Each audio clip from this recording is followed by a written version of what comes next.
Okay, we're here now. What's that, Skip? Yeah,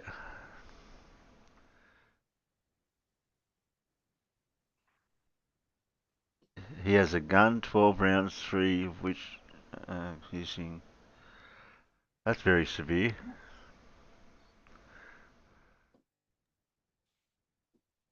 I know we need critical thinking was doing a lot of typing there earlier. Why is it showing Artemis macular? will be gone for 26 and 42 days.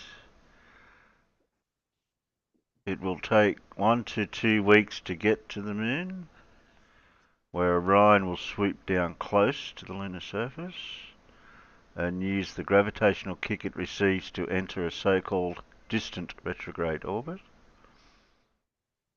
Okay. Oh, and there wasn't any ferrets. No Uh, ferrets. no, no ferrets. I well, as to length of mission, I don't think it's going to be that long. I think they had a couple of choices as to whether they went for a long or a short. Apparently, they've gone for the short mission. Oh, okay. Well, the long mission was yeah, it was going to be up there for over a month, and they were going to test absolutely everything umpteen bloody times over. And I think I saw somewhere yesterday that they've gone for the shorter option. The 26 day, which is less than a month. Well, I think it's going to be even shorter than that. Wow.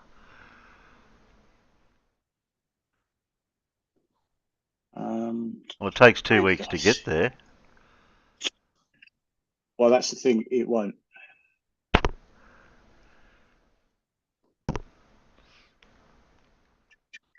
There you go, your clues there. No cheating by looking up Wikipedia. Must be joking. I'm looking them up, miss. You should be able to get the names from the clue today. Okay. Okay, let's have a look. So, rocket began the Artemis 1 mission. During it, Artemis Orion will travel 450,000 kilometres, 64,000 kilometres beyond the far side of the moon.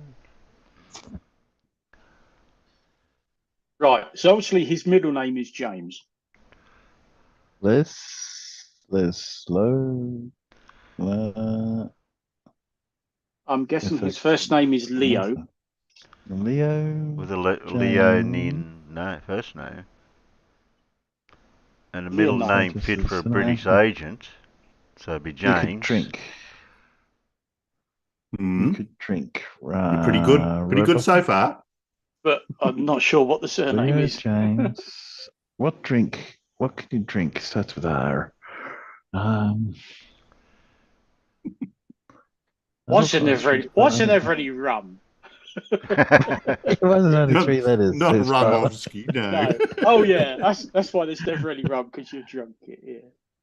This drink has the same proof as Eric Dubé's 200 proofs. Oh, so it's non-alcoholic then? It is Yeah. non-alcoholic, yeah. Because there's zero proofs. Mm. Dihydrogenated. What is it? Um,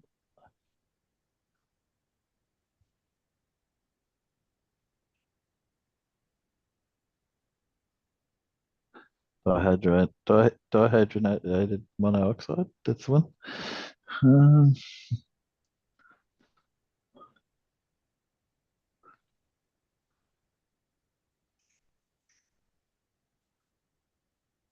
Oh, here we are. The short Artemis. Starts with R. With that many letters. It'll jump out at me. That's that many letters. Come on, it's probably the most common thing you could drink. Well, it's not water. What, beginning with R? I can't think of any other drink that begins with R. It depends how Really? common it depends how common it is. It's been very common lately, Terry.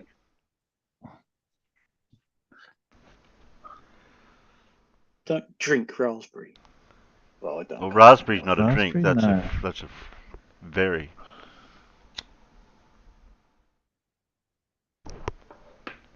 Ah, I know we'll be face palming when we hear it, but You will be.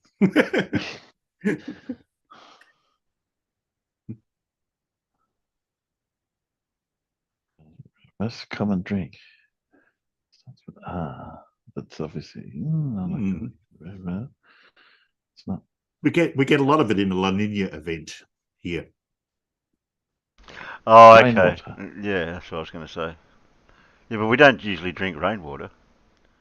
I don't. What do you Well, mean? you do. Of course you do. What are you talking about? No, we don't drink straight. Where do you rain. think it comes from? Yeah, but that Mine comes out of the a bloody tap. tap. Yeah. Not like I've got a water butt outside and I go Yeah. and draw me water from that. You know. Yeah, I haven't got a well, water tank outside, so I'm not drinking rainwater. Sorry, because I design hydraulics, it's like, what else do you drink? 'Cause it's rainwater. I'm Where do you think it pretty comes sure, from? Terry, the water you drink comes from the rain. Oh yes. It falls from the sky, goes Yeah. into the And dam, it goes to and the goes to your catchment. tap. The catchment I mean, if we're going to go clicks. that far back, we can honestly say that we're drinking dinosaur piss.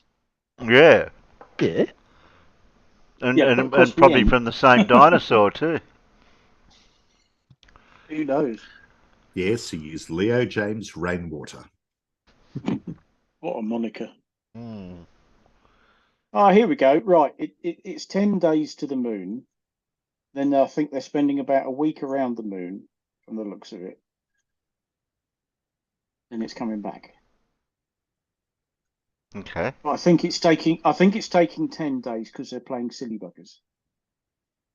I wonder if they watch Abbott and Costello go to Mars while they're on their way. Because obviously the Apollo missions, it didn't take them 10 days to get to the moon, because 10 days they got to the moon, did what they had to do, and then came back again. Yeah. So I think they're testing all sorts of things and varying courses and attitudes in those 10 days. So like a dry run before we go land there again. Oh, right. So, yeah, they're experimenting with orbits around the moon, because it says here on the 6th day of Yeah. flight, Orion will fly close to the moon and the ESM will fire the main engine for a large boost that will put it into an elliptical orbit around the moon.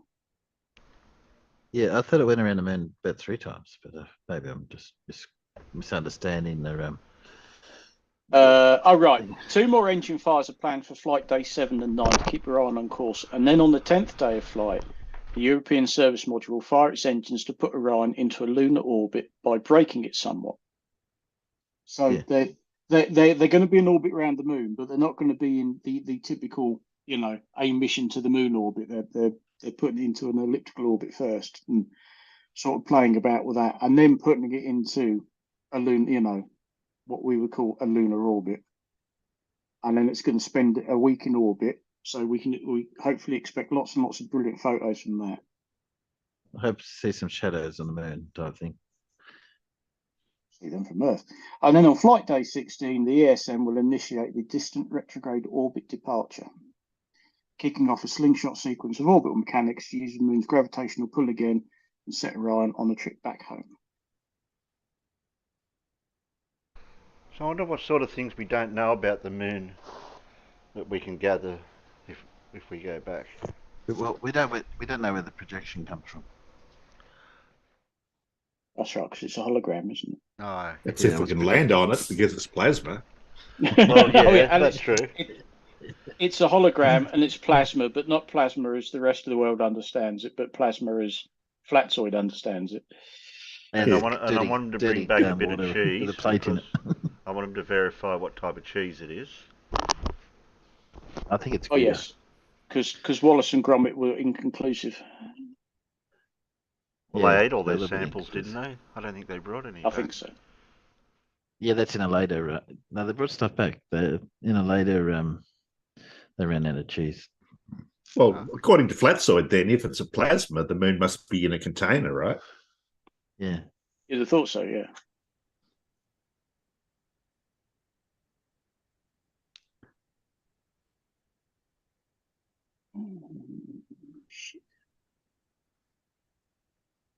Sorry, from Fondle's saying Fondle. it's got It's about not 25 there's cameras on been it.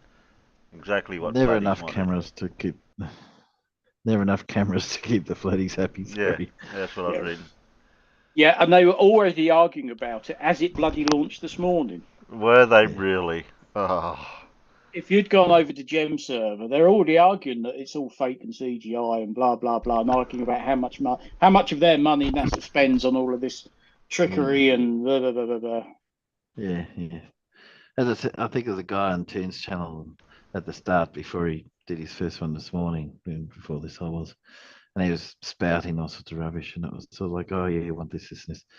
Let's point out that we could take him to the moon and make him touch the orbital lander, and he still wouldn't believe it. So why bother wasting our time trying to prove stuff, do you? well, if Yeah. they're going to fake It doesn't matter something, what you do. why waste all that money on the fuel that they're putting into it for that length of time that it was sitting there, and it just doesn't make sense. Well, it doesn't matter what you do. It's like they say, "Oh yeah, we want to see a satellite that looks at the Earth, then you can get real time video." And they say, "Well, what about Himawari? Oh yes, well, it's 10-minute delay or something or other, but it's still pretty close to real time video." Yeah, well, we're getting all those. And then they accurate, say, "Oh, in 10 minutes that the supercomputers work out the the images," and it's sort of like, so in you 10 kidding? minutes they can get all the data from those bushfires that we had here sent Yeah. back to us. Okay, or sent to us, or Well, it's there. They can work out all the cloud patterns to match what we were able to observe from Earth, in 10 minutes. and Okay.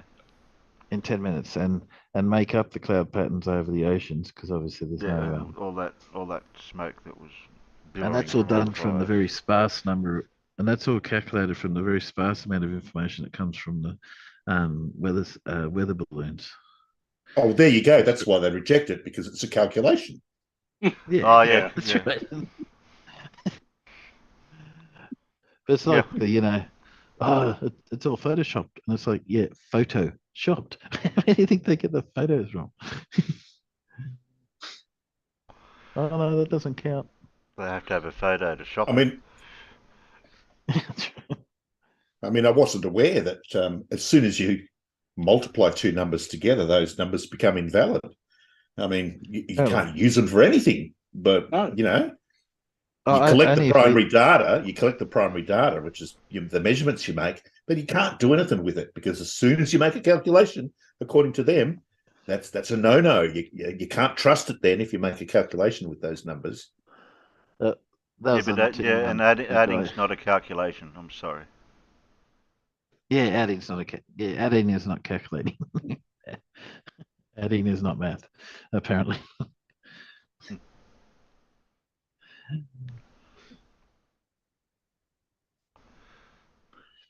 That was just ridiculous. So I add It's one of those 2%. things. I add 2% of flash loop to my fuel tank. Each full fuel tank. That's not a calculation.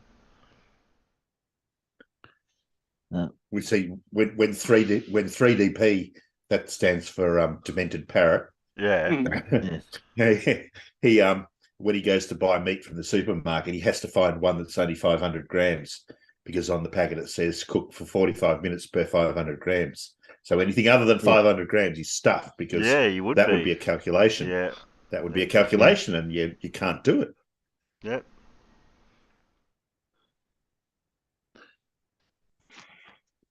I forget what I was listening to. Someone who said all this, all your complicated calculations, and it was literally timesing one number by another. That was complicated.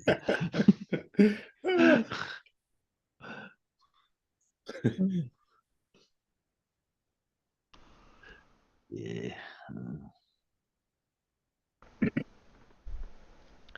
Well, speaking of dirt, Why delay it? It's all just CGI.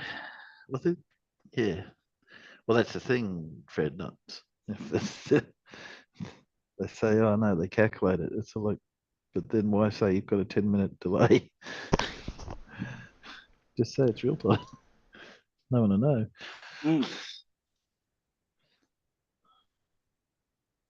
so I've got a debate between. No Lindsay tonight. Sorry, Peanuts. There's no new ones uploaded. Oh, they will be disappointed. Yeah, they will be. I'm sorry. See didn't their eyes. Yeah. Flat Earth debate between Robert Greenlee versus Andrew Pickett on MC Toon's channel. So we'll zip through that, and if we get time, I did want to have a look at India 007's channel to see if there was anything from Bob the Science Guy was meant to be debating them today, but that didn't happen. So I'll have a look at that after.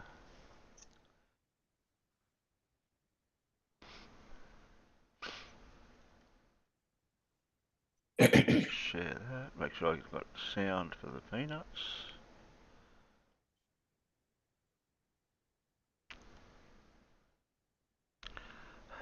Dave's going, yay. He'll give it to you twice next week, Dave. Oh, yeah. Yeah, be careful, Dave. Okay. What? Shit, I might be on site.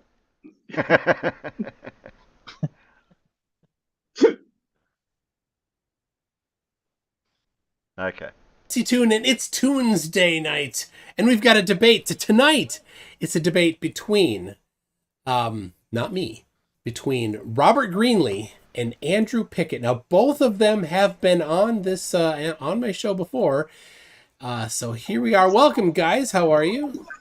Good. Oh, good, man. All right, let me. I want to get you centered in screen there, Andrew. All right. So why don't you just take a minute, just both of you, to introduce yourselves, and then we'll get going. Start with. I can tell which one's the flirt straight away. You know how I can tell? Go on then. What's that? Portrait mode. Start with Robert. Sure. Robert Greenlee, I think many of you have seen me before. I always laugh about this. I run the largest official flat earth and globe discussion group on the internet after Nathan Thompson got his sucked. Not very proud about that because it's pretty easy to create a group. But I still love rubbing in Nathan's face. You should update the signature on your emails. and I did want to reach out to Nathan and see if he'd sell me all his old clothing with a patch on it. I want some of that clothing. He's hard up for money, so all right. All right, I'm about to go make me some flat earth attire. All right, Andrew, go ahead and introduce yourself. Yeah, I'm just my name is Andrew. I go into the social medias, this one particular, and I do my best at arguing a flat earth versus a globe. So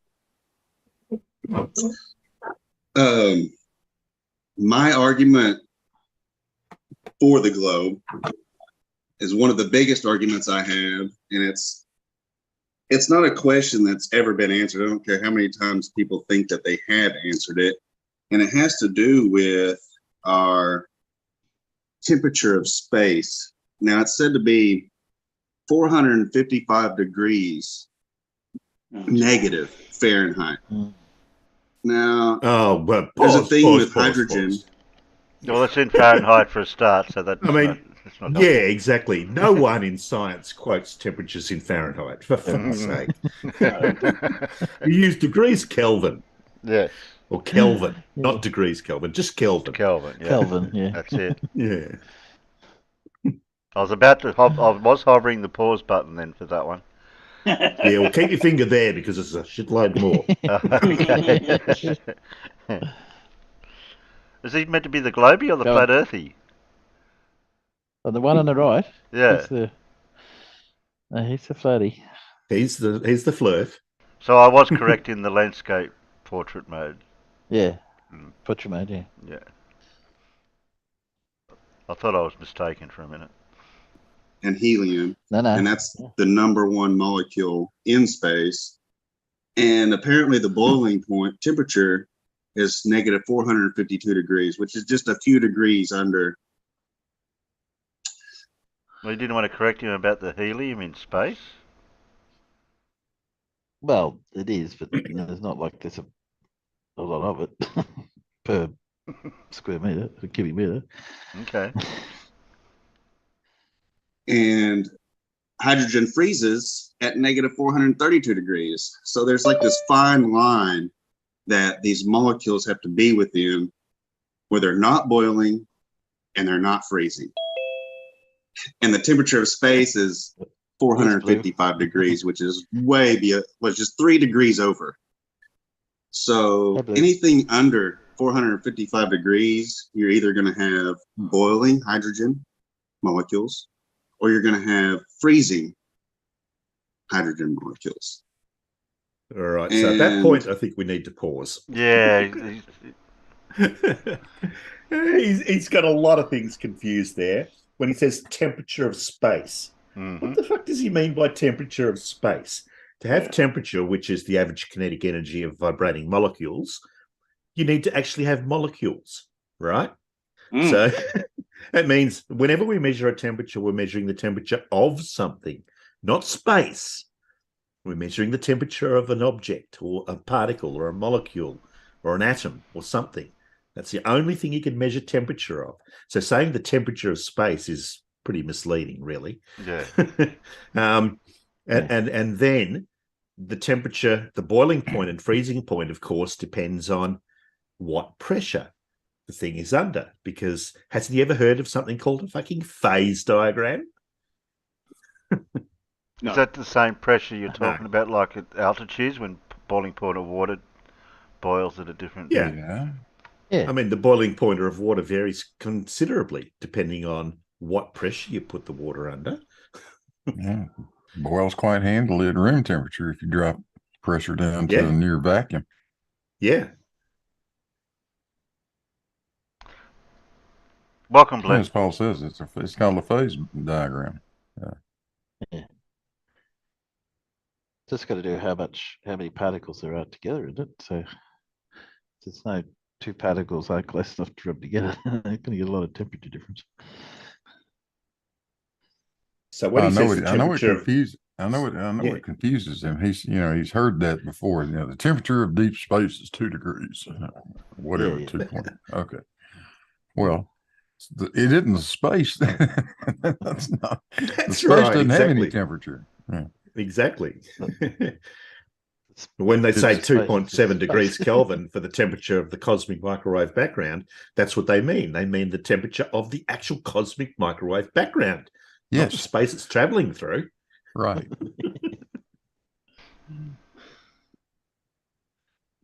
Yeah. More? They watch too many movies. Yeah, more. That's the trouble.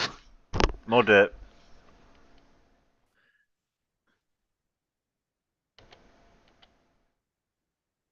That right there, to me, is a big, big no-no for space. For space, man. Like I don't think you can have your cake and eat it at the same time. Like at some point, you're gonna have to answer for this stuff. And I bring a lot of questions. I ask a lot of things. I give a few statements about things, and it's just like at some point, these things rise and they need questioned, they need answered. And guys like me, you see this and you come into these groups and you ask these questions, and I love this group. This is one of my favorite groups. This is one of the reasons why I even said, hey, let's go ahead and do this discussion, because I love talking science. Regardless, hey, maybe I'm wrong, maybe I'm right, doesn't matter. I do love science. I study it all the time. I study flat earth, globe earth. It's like it's a big thing in my life, but this is one of the biggest questions that I think that I've raised in these groups that's not ever been answered. And I want to know, like what it is, why and how hydrogen,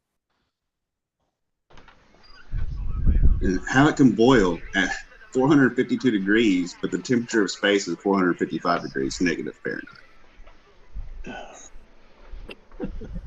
So I guess He gives we're going to himself jump right away into it, later and this on. definitely isn't my area of expertise. But if you're in space, which is a vacuum, let's just say I don't know, say you're at the moon. How many Well, it's a near molecules? vacuum. It's not quite a vacuum. So Correct. I agree with you. So say, because this obviously the recent report that flat earthers grab onto is the moon is inside of our atmosphere. Well, at the moon's distance, how many molecules of hydrogen are there in a cubic meter, cubic centimeter? There would be quite a bit, but there's still that what's space. What's quite a bit? Well, I mean, there's quite a bit, but there's still the space. The space between each molecule is considered the vacuum of space. Agreed, So, yes. Yeah. right. So now that's what makes it not a vacuum, is because of the space, the little bit of space that's there. So now you have a vacuum, a near vacuum, which is a completely. Wait a minute. Is there space Oh or no my God. space? One of the two. Pick one. Right. Boy, I'm glad he loves science. Think what he could do to it if he hated it. Yeah, exactly. Is it Yeah, late but enough in the but he's day gonna for me to go and crack open the vodka bottle? I think Blue needs to give his disclaimer because I've listened to what he says. Definitely. I don't even think that's enough, Timbo. No. Gosh. No, he's got more though. He seems like Oh, a yeah, nice yeah. young fellow. But... Oh, he is. It's just when he says he loves science, and then you listen to what he says, and you think, Yeah. Maybe you what? should How do. do you Maybe even you should try studying science. That might help. study it rather than loving it? That's like the whole vacuum thing aggravates me. People don't have any idea what the hell they're talking about.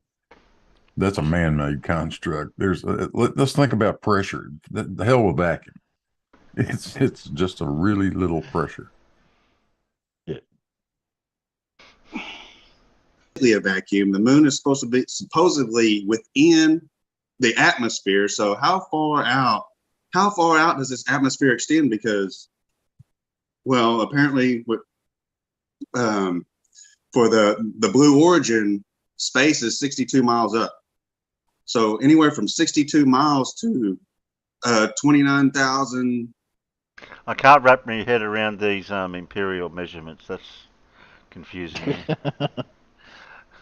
100 kilometers. How's that? Yeah. Yeah. That's what I thought, the 100-kilometer one. It makes it easier. 100 kilometers. Nice round number. Just call it 100 clicks and be done with it. That's it.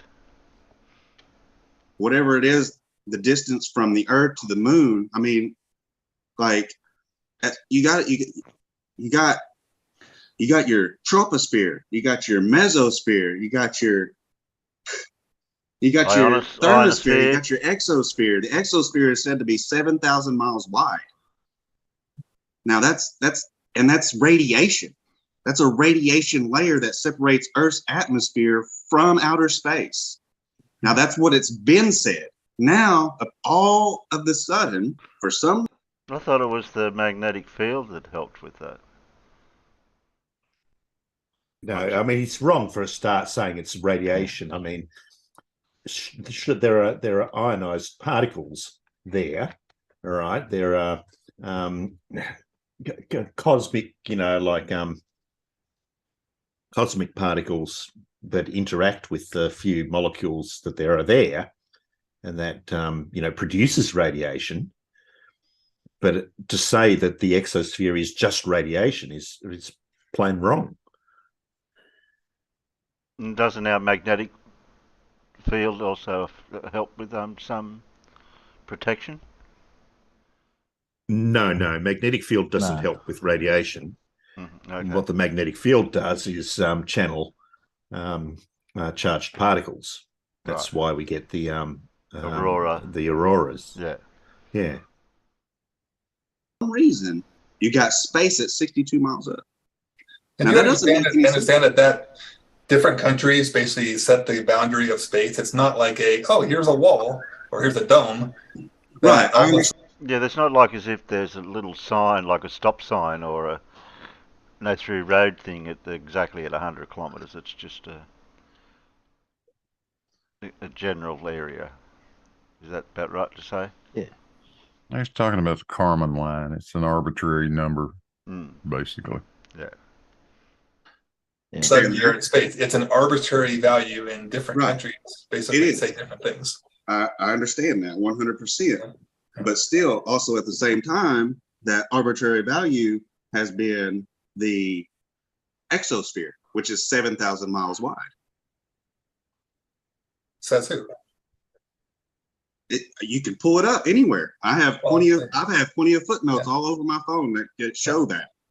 Yeah, I mean, the most widely adopted one is 100 kilometers up is the edge of space. Really, with the point that it's finding very difficult to measure any bit of the atmosphere that's left over. Right. I honestly agree. Yeah. But the thing though is like the exosphere is said to be the Van Allen belt. It's basically the Van Allen belt that surrounds Earth's atmosphere.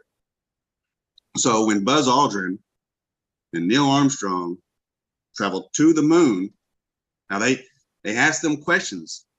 What was the radiation? Did you experience any kind of radiation? They said no. Didn't they go through the most weak? Didn't they go through the most weakest part of that belt in the first place? Well, they did, and I mean, the more intriguing question would be to ask this guy: when you go and get an X-ray, do you feel it? Do you experience it? No. If no one told you you were having an X-ray, you wouldn't know, would you? Because you don't experience it. And besides, they did actually experience the radiation belts because the astronauts noted that they saw little flashes of light in their eyes.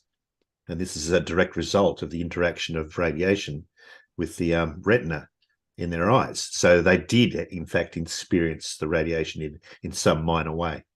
Wow. But the exosphere is not the Van Allen belt, is it? That's what the crap in it. Might be in there somewhere, but it's in there, but that's not what it. That's not what the exosphere is. Keep playing. No radiation what would they ever experienced? Yeah. So what would they experience? I mean, I've been through. I hate to say this. I've been through too many X-rays and MRIs, and never once did I feel the radiation. Right. I get that. What would they expect them to say? I get that, but maybe it would be more of like a harsh environment. You know, there's a video on on NASA, and there's this guy talking about the new module they're going to send through the radiation layer, and they're building. Well, you get radiation treatments when you go for cancer treatments, so you are getting bombarded with some radiation just for that. What, you mean chemotherapy? Exactly. Chemotherapy. Yeah. Exactly. Yeah. Radiotherapy, actually. But anyway. Well, okay. Yeah, radiotherapy. But basically, that is killing your entire body slowly. But the aim is to kill the cancer off before it kills everything else off. Having my son been through it, it depends on what type, but yeah. Yeah. Broad strokes. That's basically what you do, and that's why basically you get so bloody ill and you lose your hair and things like that, because you're basically suffering radiation poisoning. But the aim is that it kills the cancer off before completing the job, as it were. Yeah. And the immune system, which is well, depending on what it is. So my son having had two bone marrow transplants.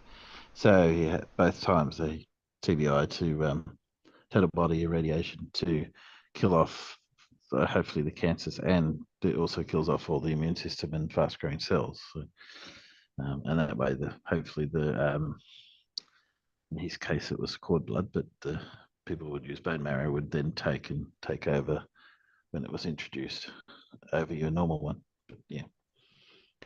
So is that right? What Scott said? They were only in it for a very short period of time. Yeah. The Van Allen belt, yes.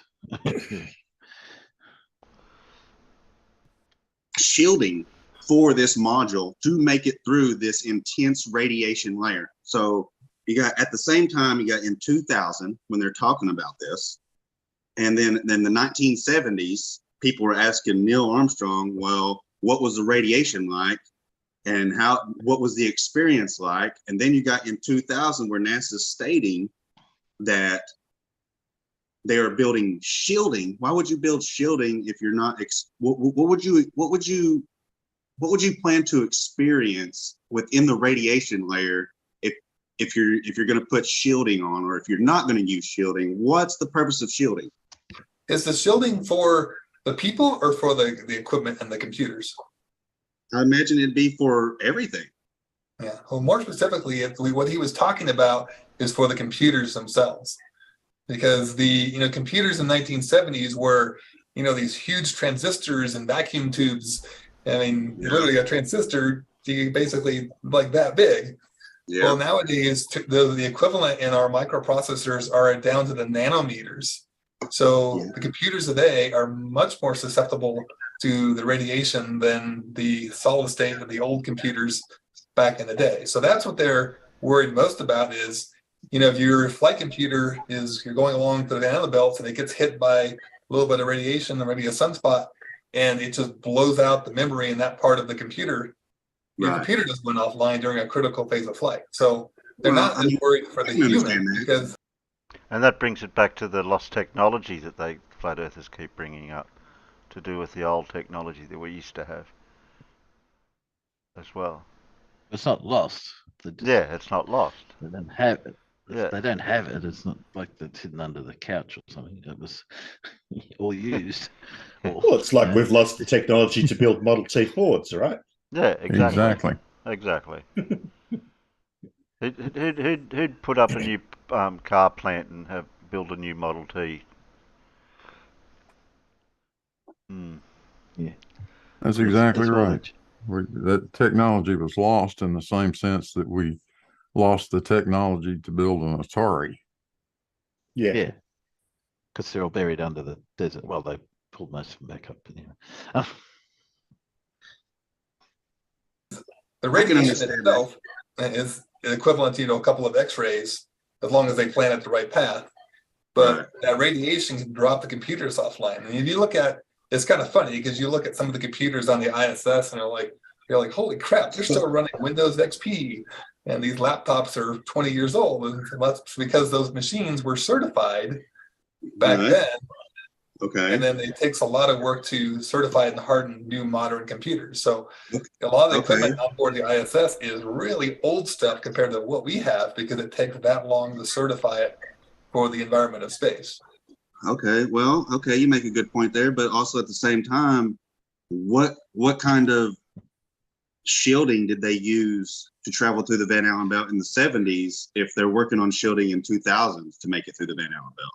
What protected their equipment then that doesn't protect the equipment now?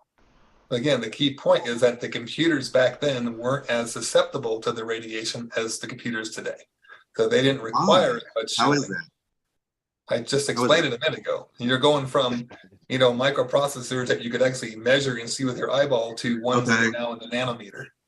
Okay, so now they're building this module, they have glass windows and they have shutter that close over the glass windows. Well, all it is a little rod and a knob. And the only thing that separates the little rod and the knob from outer space is a rubber bushing. You'd have to show me an example of what you're talking about. How does that relate to the lost technology? You're changing subjects. Typical. Basically, what his argument is here, Terry, is that I don't understand how they can engineer something to work in space, therefore they can't do it. Okay. Explain a little bit better. You just explained just explained it to me, but I don't understand it. And even though you just said it, and it's like I've just asked the same question. I know about this problem because I watched a video about it that probably explained why and how it works, but I forgot, and so it doesn't work. Well, that's a typical argument. I'm not smart enough to understand this, therefore nobody else could be either. But I'll ask another question just in case. Because clearly I'm the smartest guy in the world. So Yeah, I can't yeah. figure it out. Nobody else Well, could. or I don't want to admit I'm not as smart as I think I am. Yeah. Yep. So you know how you have windows and shutters that go over the windows, that close over the windows, that make, all right, so it kind of like protects maybe the sunlight. Yeah. Or it just shuts it off completely from any kind of light or anything. Okay. So in order for them to close that on the outside of the spaceship, there's a rod that goes through the inside of the spaceship. Okay. And while it's going through the inside of the spaceship, there's a little rubber bushing that they put to block what? Radiation? What is it? What is that going to do? I think it's a lot more complicated. no. Well, does it stop No. the air leaking out? This Yeah. is the Yeah. SE Montreal. This is the It SE is. Montreal O-ring argument. Mm. Oh, and the zipper. Oh zipper my one, God. the one today was zipper argument. I was over there earlier. He was going on about that. But anyway, that's a different one. It's there to stop the bloody air leaking out, and the air that's only at 1 atmosphere of pressure. Mm. Yeah. Oh, Yeah. well, 14 psi, actually. It's not even that. Well, and yeah. I mean, anyone that knows a little bit about mechanics knows that engines have got lots of bloody O-rings in them that stop fluids leaking out at much higher yes. pressures than that. Oh, yes. Submarines are good examples. Gotcha. No. It's this enormous 10 to the minus 17th pressure. That's the problem. Huge. Absolutely We've got nothing in huge. our engines that even come close to comparing to 10 to the minus 17th. Come on, Paul. You know better. Yeah, it's the infinite vacuum of infinite space, right? It's right. Exactly. Infinitely so, yes. Infinitely stupid I don't know. idiots.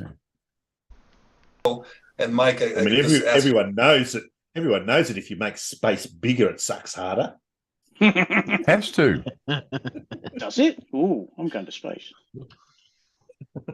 just if you've ever seen it, I've seen the diagrams, example of the ISS cupola, of how there's like 3 different panes of glass and how they're insulated. But I don't think it's just a simple little rod like you would have, I don't know, outside your RV camper that just pushes it in and out. I think it's a very complicated mechanism. Well, I seen the video. I seen the video of. I can't even. He's seen a video. Seen a video. There we go. That's it. He's seen a video. Sorry, can't argue anymore. I'm convinced. Yeah.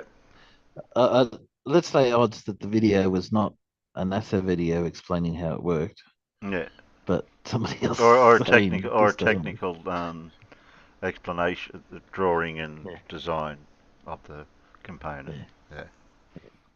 It's petite or Saw whatever. it on the internet. What? I mean, Yeah, exactly. It's on the internet. They can't say it if it isn't true. His name is, Right. And he was given a. Yeah, but then on the other side of their mouth, they say don't trust the media. Yeah. Walk around inside the cupola, and he was demonstrating on how they was closing the windows. And there was a guy who was asking him, he made a very valuable point, and that point is like the rubber bushing that it took to block outside space from the inside oxygen of the cupola. Yeah, I'm looking to see if I can find anything, but we could probably. There's some kind of rod that closes that window. Yeah. All right, and it goes to the outside of the spaceship. Okay, and so they have to have something there that blocks radiation from entering into the cupola. It's not the radiation, man. It's stopping the air getting out. Exactly. Stuff getting out, nothing coming in. He's not he doesn't even know what his argument is. He's not worried about any of that. Yeah. Or oxygen from leaking outside the cupola. Okay. All right. Let's look at those little pinpoints. That makes a big difference, especially when you're traveling through 1,000 miles an hour through radiation, through space. Let's take a look, Mike, if you don't mind. I'm going to share it for just a second. Give me a I second. found a close up, and at least we can just take a look. But I'm going to zoom Yes. way in here. Is that Robert Greenlee? I wish. Yeah, you can certainly see here. It's not just some push rod that's going out there and moving that mechanism. No. Probably something that's geared. No, Let me come over. It's actually these right here. Right here. He's probably talking about that video of that person that was actually inside, and they were turning the knob or whatever it was to open and shut the outside ones. Because I know I've seen that video. Okay, so inside there's a rod or something that has a knob and it turns. You turn this knob and it closes those into, like, say, I reckon that's say the a rock video that he's come out of talking nowhere about. and just busted that glass. Well, how are you going to seal that off? Well, these things right here seal that off. Well, what does it take to seal that off? Well, you need a design. Well, a rod. That rod is you're going to have to, how many cranks is it going to take before space just sucks you out of that cupola? Oh, for fuck's sake. Well, that's a good question too, but what's the difference in pressure between the inside of the ISS and the outside? Well, according to how space has been designed, is that the pressure. How space has been designed. Space has been designed. Yeah. I picked up on that. Well, did you go and buy it from IKEA, did you? In space is barely none, so it's almost nothing. But there's still a little pressure there, but it's basically nothing. It's not anything that you could, I don't know if you could even experience it unless you just took off your mask or whatever and tried to breathe and then realized, well, I can't breathe because there's no PSI in the air. Yeah, but what's the difference in PSI between inside the ISS and the outside of space? Well, the inside the ISS would have to match your lung capacity. You would have to match the 14.2 PSI that your lungs need to breathe. Correct. Yeah, you're absolutely right. So just to be clear, it's actually outside less. It's actually less. It's not full 14. Well, I mean, you could. Isn't it the quality of oxygen as well? It can be a higher. No, Mike, it actually is. They run the ISS at 14.7. You could actually train your body to breathe less PSI and take more PSI. I mean, you can't. I mean, I don't know if it's like an extreme amount, but you can possibly breathe with less PSI. Yes, I agree with that. So here's a kind of an interesting factoid, Andrew. Do you know what the PSI is inside of the spacesuits when they go on spacewalks? It would have to match the human anatomy. You would have to match that. Actually, no. If they were to blow up a spacesuit to almost 15 PSI, they would be like the Michelin Man, and they wouldn't be able to move. It would be so stiff. So the spacesuits, if I remember correctly, are only aired up to about 5 PSI. And for that reason is why they have to pre-breathe oxygen. They use different mechanisms now, but they have to pre-breathe oxygen so that it's basically pure oxygen to them as they're in the spacesuit. Otherwise, they would basically not get enough oxygen. So you can't adapt. And it even looks like as I was going to kind of go to another topic, but once we get there. But even as you climb up, so what's the highest you've ever climbed up a mountain, as an example? Not very high, man. Yeah. I do understand that the more height, the more altitude, the windier it gets. So like I've been 80 feet in the air, and I understand that. It must be where all the air goes. It just blows away. Huh? That's where all the air is. We solved it. Okay, now we know what causes the gradient. Hmm? The wind blows all the air away. There you go. Yeah. What an idiot. Wind pressure is a lot more than it would be on ground level. Can I just to interrupt real quick? I was incorrect. The ISS is at 14.7. but I inside thought so, space, inside space suits is much less. So So it's a good segue, Andrew. So because we kind of debated about this a couple weeks ago. When you go up in elevation, what happens to the air pressure? The atmospheric pressure, I believe it changes, but as far as the wind pressure, it becomes it's large. The windier, the higher. The higher you go, the windier it gets. The more air pressure there is. Now, as far as let's say atmospheric pressure, as far as hydrogen and what's in the atmosphere, that might decrease the higher you go. Okay. But you're saying, I'm going to make sure I understand. So it seemed like you just agreed that the higher you go, the atmospheric pressure gets lower, correct? Yeah, I think I would say the atmospheric pressure would get lower. Yeah, and but I agree with you. But I believe that the actual air pressure increases. Explain the difference between atmospheric pressure and air pressure, because I'm a little confused. Well, atmospheric pressure is, I would say, is like the combination of gases. So the more gases you have in the atmosphere, the more pressure you're going to have at a lower altitude. Now, the less gases you have, the higher altitude, you can still have high air pressure, less atmospheric pressure. Yeah, but I don't know. I'm still confused. So really explain the difference between the two. Okay, so the higher you go, the less gases are in the air. Correct. Okay, so now we have an understanding, right? So the lower you go, the more gases are in the atmosphere, which creates a more atmospheric pressure. So the higher you go, the higher the winds come, the winds raise. You can have great wind pressure in a high gas pressure area, and you can have high air pressure in a low gas pressure area. Can you have 100-mile-per-hour winds in a low pressure area? In a low atmospheric pressure area, yes, you can. Yeah, because if we look at I was just going to share my screen again real fast. Oops, where'd it go? I lost my Zoom console. Where'd it go? There it is.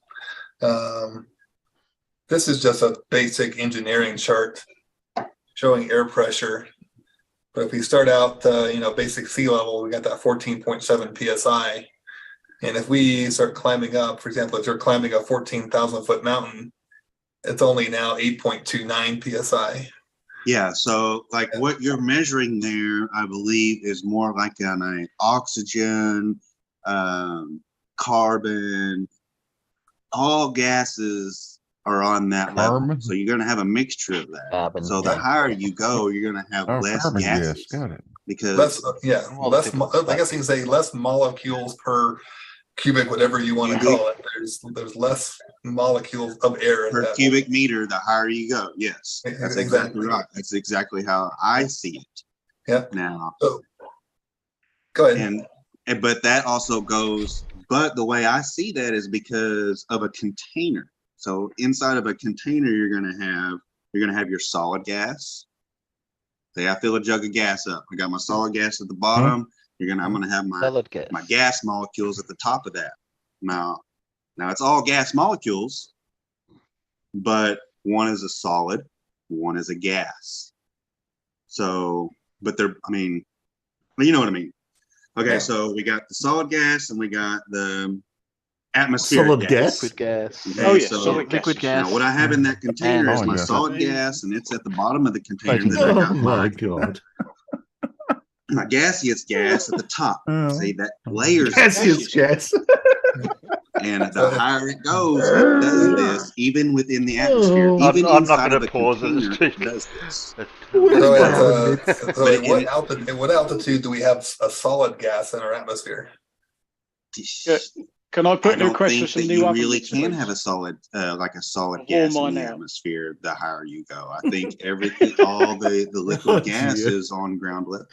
Yeah. So it sounds like you can only have a solid gas if you put it under pressure. instead of having like a tank?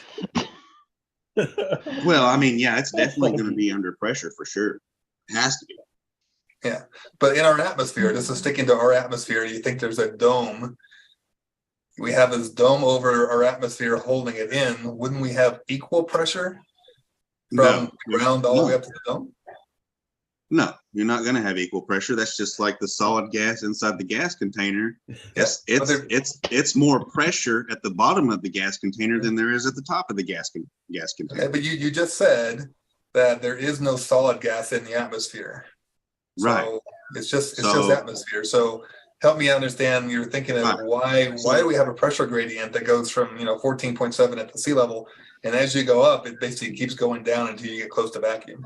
Right, because the gases that weigh sink. So anything that is outside of that weight that is going to connect with. They all weigh. Weight? So Where are you getting this weight from? Well, some of them have weight, and some of them have. Oh, well, I'll use mass, but some of them have. Why they got mass weight? and some of them don't. Yeah, why they got weight? But wait, there's some the gases that float don't have any mass. You see, so other molecules is going to drag down. Redefining and anything that doesn't is going to raise up. Have you ever scuba dived before? Does this? You can literally do this with a gas can. You can literally do this with a gas can. Just one gas can. Yeah. So, have you ever scuba dived before? No. You should try it. So one of the things I've been scuba diving, oh God, probably 20-something years. It would be pretty fun though. I wouldn't mind doing that. It'd be it's like a bucket list thing, I think. Oh yeah, it's a lot of fun. Well, one of the things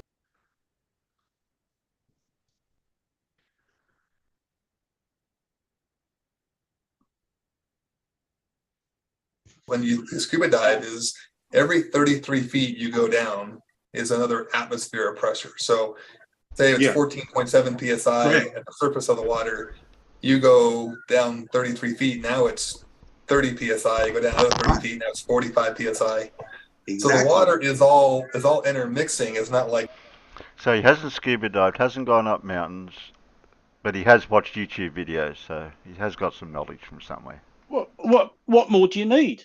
Yeah, his mum let him out of his basement for some reason. You have to. Like there's in the atmosphere, we could say there's a higher concentration of oxygen in here and more hydrogen up here, but in the ocean the water is all mixing together and it kind of takes away that theory. So if I'm just going down 33 feet, why is the water pressure double than it was up at sea level? Water pressure doubles because the fact that it's water. The more weight, the more water there is, the more weight there is. I have to pull him up on the weight. Pressure. Where's weight come Creates from? Pressure. All right. So if we equate when you're talking about atmosphere and water, you're taking away the hydrogen molecules or all the gases combined. You're taking away all that weight and you're turning it into just hydrogen and helium. Yeah. So in the ocean, when you were talking about space, you got just hydrogen and helium up here, and then you got at the bottom of the ocean at 33 psi. At 33 psi, you have all the molecules just compressed together. Yeah. So I think we're in agreement there. So if we take that analogy of the ocean and we take it back up to the atmosphere, is our atmospheric pressure at 14.7 psi at sea level because of the weight of all the air above it pushing down? Yes. Good. All right. So if I had a container and let's take take a car tire, for example. If I start inflating the car tire, that pressure is going to equally push out against the outside of that container, right? Right. It's going to expand. If I measure pressure anywhere along the outside of that tire, it's going to be, say, I tire to 35 psi. It's going to be 35 psi pretty much all around the tire. Exactly. All right. So why isn't the air pressure from? Go away, Siri. Oh, she's yelling at me. Well, There's a big difference there because the way atmospheric pressure layers itself, the way it gradients is different than how you're going to air up your tire because it's prorated for 35 psi. So it has to be 35 psi for the tire. How does that work? Oh my God. Prorated. Well, you can put 40 psi in. You can put 50. Yeah. How does that work? The Earth has to gradient itself for it to function the way it needs to. You're not gonna pressure everything up to 33 psi and expect life to live. You can't do that. That doesn't make any sense. So in order for animals to live below sea level, they're not gonna swim up to the shore and say, hey, I can survive in 14.7 psi. It's just not possible. I'm not going to swim to the bottom of the ocean with no scuba gear and say I can live in 33.5 psi. That's not reasonable. Yeah. So what's one more follow-up question on that? So it seems like you're trying to say that the pressure gradient is due to the mix of gases, right? Yeah, it does. It has to do with the mix of gases. Yeah. So here's the experiment. I want to kind of move on to the next topic. The experiment for you is: do you think there's a pressure gradient in the room you're sitting in? The pressure gradient in the room I'm sitting in. Well, I believe that in the room I'm sitting in is the gradient level that I'm in. Yeah. So but that 14.7 psi is like sitting inside the ISS at 350 miles up. Is the pressure greater at your feet or rather at the floor versus at the top of your head, at the ceiling? Honestly, I really wouldn't. Honestly, I don't even think there'd be enough to measure that. I think that you're going to have to go within like thousands of feet, grab your phone. of feet to really measure a difference. Do you want to try it? Let's do an experiment here. Because I like doing actual experiments. Give me just 1 second. It looks like Mike's already trying to do it, but give me a chance, Mike. Give me just 1 second here. Let me bring it up. Oh my goodness, Siri, go away. Give me 1 second to. Okay, I found this on the web for you. Be quiet, Siri. Okay, I don't know why Siri's going crazy. Give me 1 second. He does that sometimes. Yep. So if she didn't go crazy, I probably wouldn't have her around. Yeah, I don't usually use Siri, so I don't know what she's complaining about here. Oh, we can give her whatever name we want to, but yeah, I thought so. Oh my goodness, this thing's being annoying. Okay, I'm connected. Why am I not seeing it? Oh, there it is, right in front of me. Cool. All right. Sorry, Mike. I got to share again. Well, let's just experiment with that. Yeah. Difficulties over there on Robert Greenlee's end. Yep. And like I said, I didn't do a lot of preparation. Don't let anybody know out loud. Yeah. So we've got some pretty sensitive barometers in our mobile devices. You can certainly get an old-fashioned analog one. Yeah. Let's see here. Let's see if it's going to cooperate with me now. Oops. It probably won't. You're talking to a flat earther. Nah. There we go. There you go. So I dropped it on the floor. So the room's kind of stabilizing at 30. I'll give it a second, kind of stabilize. So 30.286. Okay. And now I'm going to hold it way up at the ceiling. 30.280, 280, 278. So that's with the air still in the room. So that's what I think. So it was about, actually it just jumped again. So it's definitely lower. So let's take the theory about the air. If I turn on the ceiling fan in here, so I'm going to mix up the air in the room real good. So no, don't be doing no tricks now. Don't be doing no scientific tricks over there. Yeah.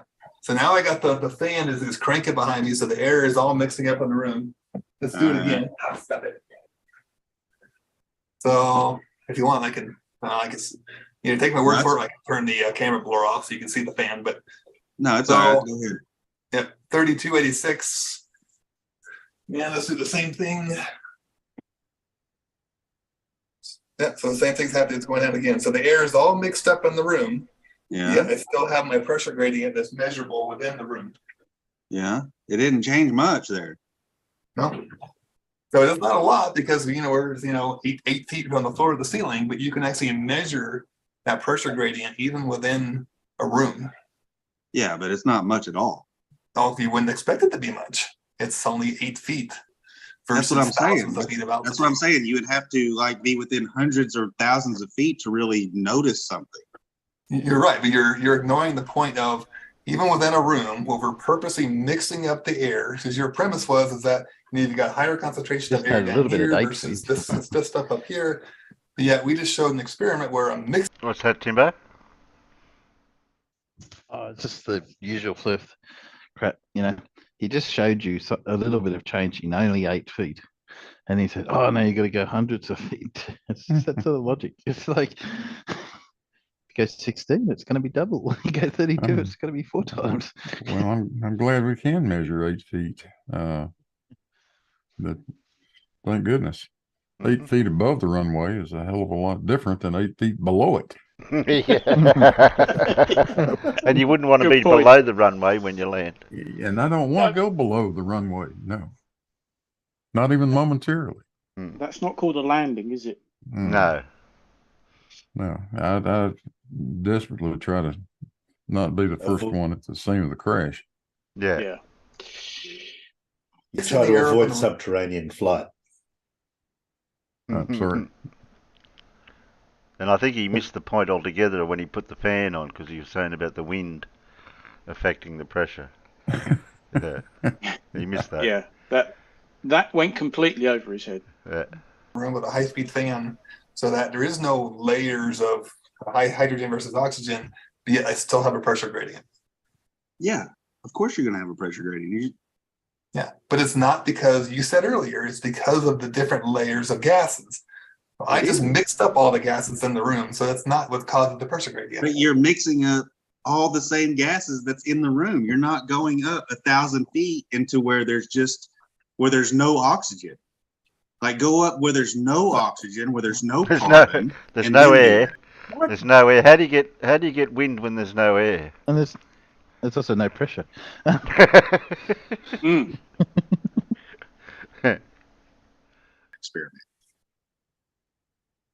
You're missing the point, but no, I'm not. All right. I'm gonna give you a chance. We've been talking for a little over half an hour now. Let's bring up your next point. Let's let you bring up one. Okay, let's get off that for a little bit and let's go on to let's give you a chance. And I love how he puts. Okay, we look. What's that, Timbo? Oh, you'll hear it, but I just love how he enters into this. But anyway, you get it. Carry on.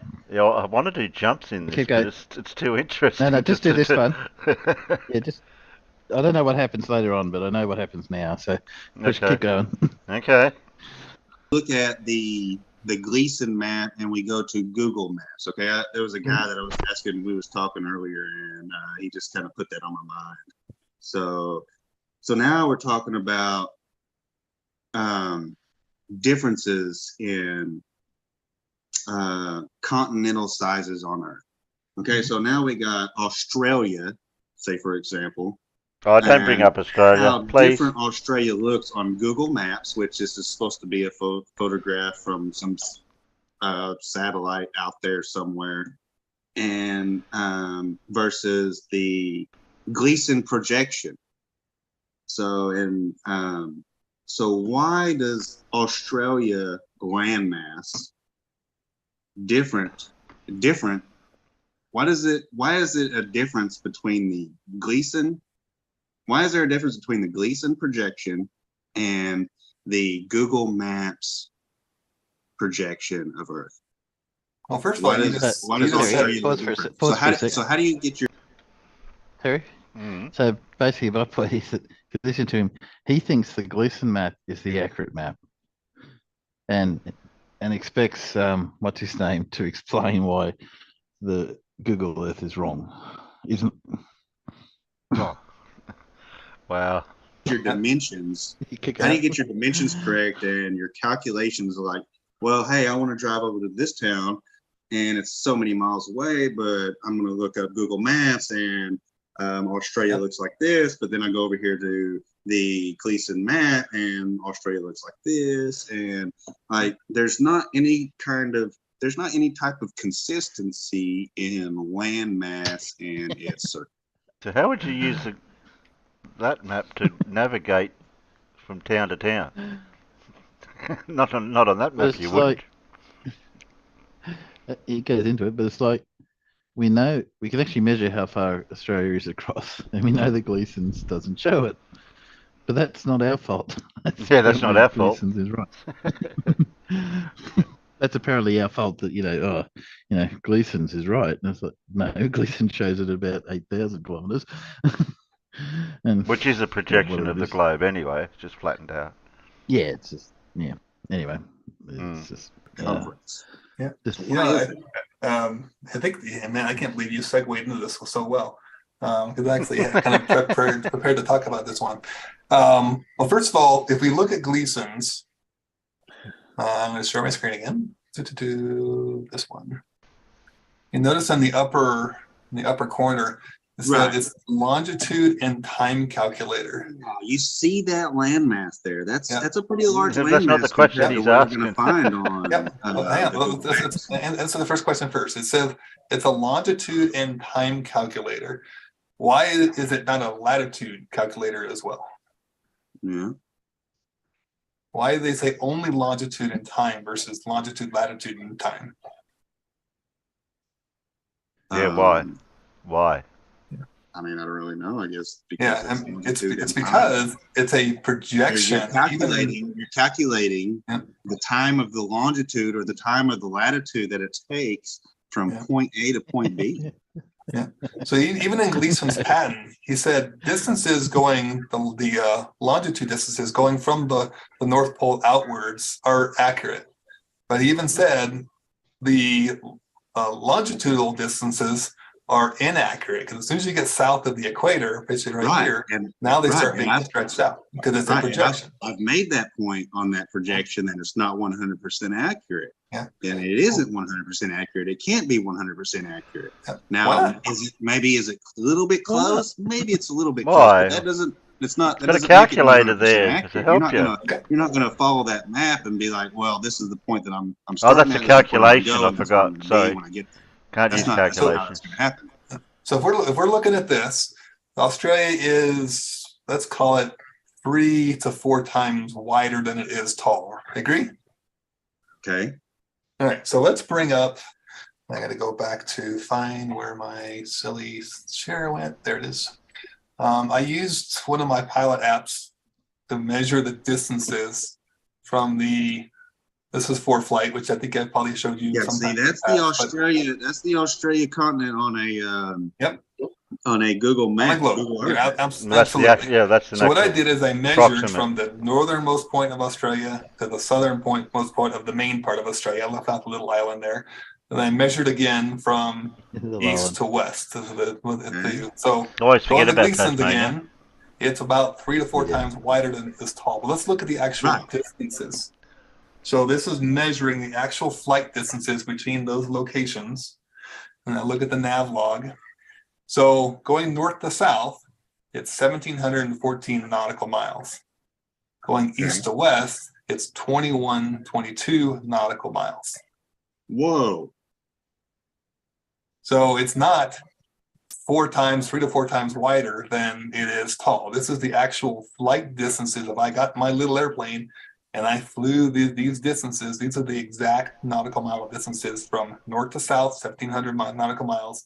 East to west is 2,100 nautical miles. So the distances match what we see on the globe and not this extreme of what we see on the flat Earth map. Oh, so this is a flat Earth map now. You're the one who said really? I asked you last time. I think this is closer to a flat Earth map, but the thing though is like the argument is that this is not a flat Earth map and that this is an actual globe projection onto a flat. There's a globe onto a flat projection. Yeah, but when I asked you probably a week or so ago, it's like, what's the most accurate flat Earth map? You said Gleason's. Gleason's is most accurate, but the thing though is I didn't say it was 100% accurate because there's no way, there's distances that just doesn't seem to add up on either end. But the problem is it's not even close. It's off by multitudes. Right. I can understand it's like, well, it's off by 20% here, but no, it's off by thousands of miles. Yeah, really, it's a debate whether which one of these is correct. Well, I mean, I'm showing you actual flight planning tools that actual pilots use to plot these.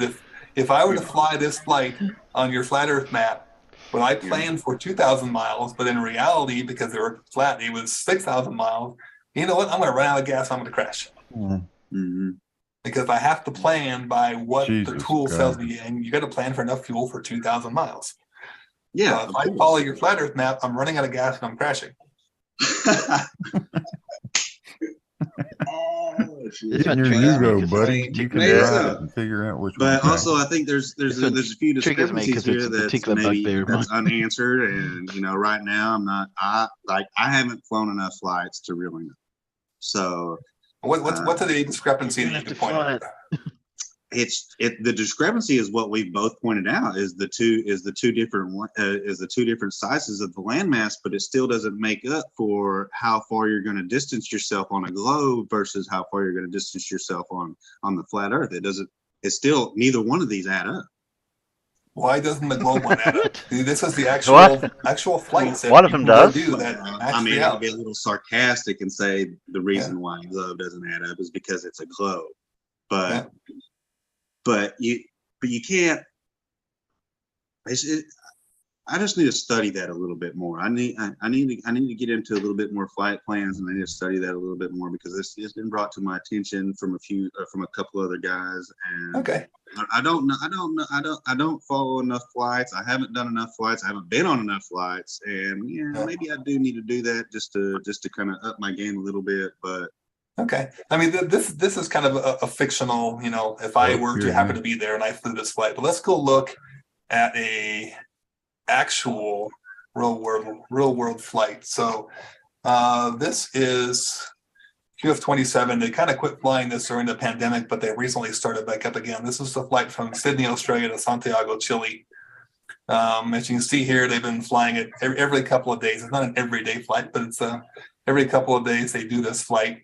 And it's a direct flight from Sydney nonstop to Santiago, Chile. He's going to pick on it. Why is it curved? I can see it coming. Yeah. Okay. But this right here it's basically a straight line from east to. I knew it. I knew it was going to come. I knew it. But that is a straight line.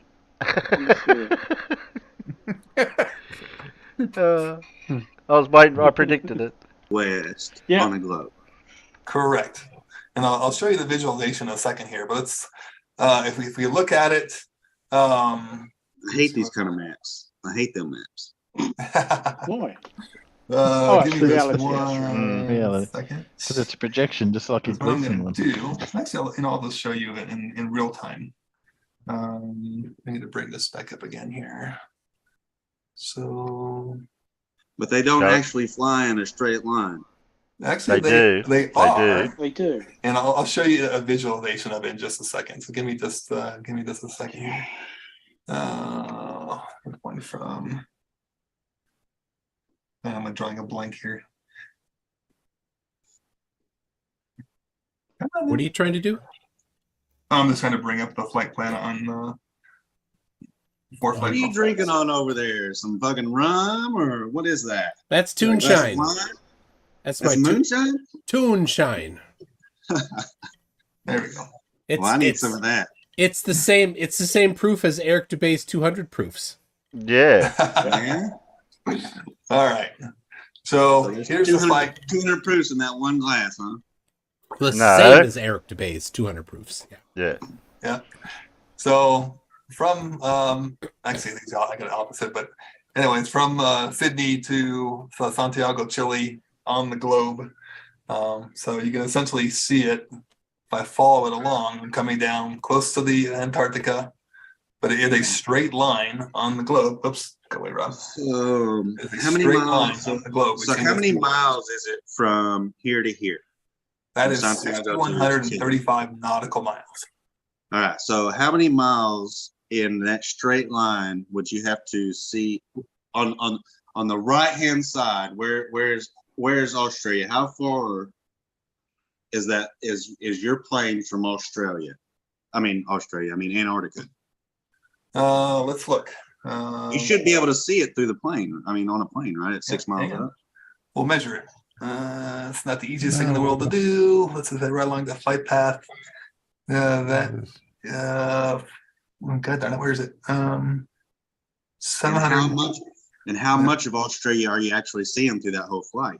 How much of Antarctica? I mean, Antarctica. Yeah, I don't know. Yeah, you'd probably only be seeing the coast. And if you look at a few of there's actually videos on YouTube if you want to go research them, for people who've actually filmed it out the window as they've been going by. And it looks like they're just they're not flying directly over it. And there might be some variances depending upon the wind and stuff, but for the most part, they're just looking at the coast or maybe a little bit inland of Antarctica. They're not flying over it. Yeah. So, I mean, there's no flying over Antarctica, like directly south. There's none of that. Oh, here we go. It's been done, but in more like. Let's throw that one out. They say it's been done. Yeah, you can't fly over Antarctica. Sorry. 3 times. Yeah, 3 times. A few more than that. But if you think about it, would I take an airliner full of passengers and fly them over the most desolate place on Earth where there's absolutely no place to go if the engine died? Yeah. That's a pretty risky flight. And there's really not a huge benefit to it. And I think when I've kind of looked in the past, there's very, very few scenarios where, wow, that really makes sense to fly right over Antarctica. It doesn't make sense. It really does. It's a direct way to wherever you need to go. Yeah. So here we have this flight that's 6,100 nautical miles on the globe. If I try to, give me 1 second. If I try to extrapolate that out, let's see how much that distance is on flat Earth. So what I use is the reference from New York to Miami is about 2,000 nautical miles. And I took that line and I replicated it. I got 1, 2, 3, 4, 5, and about, I think I called it about 0.7. So if I do the rough math. Each one of these lines of longitude is 69 miles, right? Okay. No, this found this oh on my the web. goodness, Siri, be quiet. 345 in about, I think I called about 0.7. So if I do the rough math, check it out. Oh my God. So distance from LA to Miami, 2,000 nautical miles. I've taken about 5.7 of those distances to get from Sydney down to Santiago, Chile on the flat Earth map. So if I extrapolate that out, that's 11,500 miles. Do you think there's any airliner that could fly nonstop 11,000 miles? Fuck, I don't know. Maybe not. Yeah. So if we look at this particular flight, they're flying a Boeing 787. And if we go out to Boeing and we look up the statistics for the 787, the longest range in this configuration is 7,300 nautical miles. Not even, you're still 4,000 or 5,000 miles short of being able to make that flight nonstop on flat Earth.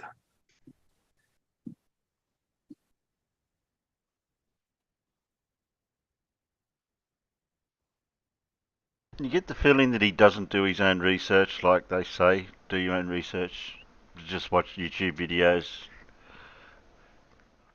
Have you ever run into one that does? And that was a rhetorical question. Yes, I know it was. And oh, by the way, from 40,000 feet, the horizon is 250 miles away. You're not going to see it from 750 nautical miles. Antarctica, that is, like he's talking about. Yeah. No way in hell you're going to see that.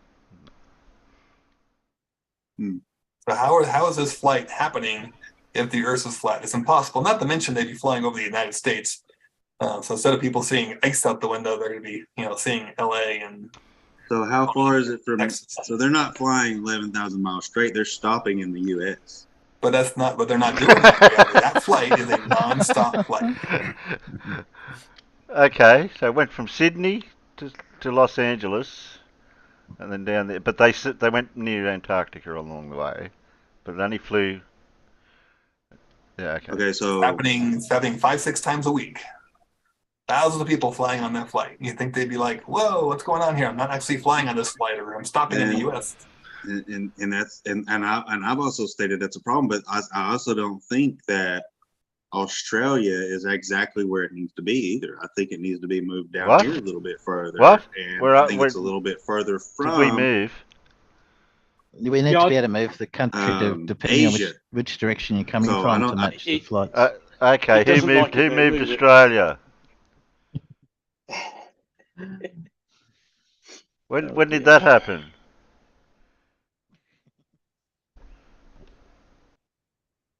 Well, where are we then? We're not there. Oh, okay. I don't think the distances from here to Asia equal up even on that map. So it sounds like you're in agreement that this map is basically horked up and not accurate at all. Well, I think that some of these landmass over here, where you're pointing at something, but we can't see what you're pointing at. I know. But it like where America is and where it connects with Argentina and all that, where I just don't think. I think Antarctica is really what's throwing it all off. I mean, Antarctica. Like I mean, the Gleason map is just not, in your view, not accurate at all. It's like totally wrong. Well, I don't really think that I haven't really seen an accurate map that I can really accept fully. So, and until I do, I'm going to be a skeptic about it. And these flight plans right here you're showing me is showing me that right there, like for me to just accept that, yeah, I can say there's some landmass here that seems to maybe add up a little bit, but there's some parts of it that doesn't. And I've even stated that, even in the group, that there's something about this map that just doesn't seem to add up. And yeah, could I fully navigate on this? Not fully, but you can't fully navigate on a globe Earth either. You can literally see that from the Google Earth map and from that map, the difference between the landmass. So how do you get this map? Because apparently this is a globe projection. So if this is a globe projection in which, obviously it's been said that it's a globe projection by a multitude of people, that Gleason map is actually a globe projection and not a flat Earth projection. So if that's a globe projection, so how does that landmass of Australia add up with your globe projection of Google Earth maps? Like, it doesn't add up. Here's Google Earth. Google Earth is a globe. Google Earth. That's Google Earth. Yeah, it's not flat. And so there's nothing about that. There's nothing about that map that adds up with the globe projection of the Gleason. I think it matches perfectly. I don't understand what your confusion is. And if I compare Google Earth, so how are these flight plans happening as accurate as you're saying they're happening on the Gleason map as they would on a globe map? Well, we don't use it. We're not using the Gleason map. The Gleason map should project the globe. Yeah, but but it's not projecting the globe. As we mentioned earlier, no concept. So why is the distances not adding up on the Gleason map? Like he completely brushed past that bit to do with the calculator part of the Gleason map. No. But he also doesn't get. He thinks that if you take a globe projection of any type of map, that everything on the map is accurate to the globe. So that's what he's trying to say. Well, it's a globe projection, so therefore, if you measure something, it should be right. Yeah. He doesn't understand that it's the fact that it's a globe projection, which means it won't be right. But they add up. Let's just assume they're adding up on this Google Earth map. So how? Because we already explained to you in the beginning of this, Gleason is not. As soon as you go south of the equator, all of these distances, the longitudinal distance, start getting stretched because it's not a globe. It's not flat. So that's why it's not a longitude, latitude, and time calculator because they know that the longitudinal distances are being distorted as soon as you go south of the equator. It's not, even Gleason, if you look at the patent, says there is distortion because the They're Earth is a distorted globe. both directions. Well, see, So we know and that's no exactly pilots would ever use this thing to plan a flight because it's distorted. Yeah, I mean, I'm not going to go down to the store and buy a globe and expect to travel the world using that globe. No, mainly Well, because the you scale wouldn't is way expect too to. big. I mean, this is not. You're going to carry your globe around in your back pocket, are you, to travel around in? Well, that's their argument though, is that you can't carry a globe around, so therefore it's not what you use. It's like, yeah. Oh, because the map folds up flat, Earth must be flat. No, it's just usual scale, no concept. Hmm. I always say when they say, "Oh, well, how do we know that Google Earth is correct?" Well, you've got a GPS in your phone, and go outside, and you seem to be. Oh, but that's been showing programmed, you they where you say. live. They said it's been Yeah, but programmed you into can your do that map. everywhere. So When you buy your phone, the program's been programmed into it. Accurate from a scale perspective. I wouldn't take a little globe and a cockpit. I'm not going to be able to follow the lines of longitude and latitude on a classroom globe and expect to follow those lines of longitude in reality and get to where I need to be. I'm not going to follow those lines of longitude and latitude and travel from America to Australia using just a globe projection. On a classroom one would be pretty good. That's not reality. All right, one more final point because I think people are probably starting to get bored with this topic, but this is just another projection of the globe. But this Tropic of Cancer and the Tropic of Capricorn, you're familiar with those, right? This is basically the highest point the sun goes to north and south of the equator. Yeah. Yeah. So if I look at the distances, if the Earth was a globe, the distances or the circumference of Tropic of Cancer and the circumference of Capricorn would be the same. But if the Earth was flat, this is Cancer, this is Capricorn. If the Earth was flat, then Capricorn would be tremendously longer. Because it is. Yeah. All right. You're saying it is? Yeah.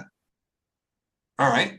So let's Antarctica is almost 50,000 miles in circumference as to where the Arctic is 13,000 miles in circumference. All right. So give me just a second here. Robert, he made the claim. I don't know if you need to support his claim. Well, I want to prove my claim. So give me just a second here. It's been a while since I've looked. And then after this, we're going to take a break. I got some questions from the audience. Okay, that sounds good. Yeah. It's been a while since I've looked at this one. Where'd you go? Oh, we did a poll. We even did a poll, Andrew. we need to shoot. And prepare. You know what? We'll come back to that. Go ahead and let's take the break, and then I'll come back and finish up. All right. Actually, I realised the problem is that because Google Earth was created in Australia, that's probably why it works in our favour. I think we'll leave it there.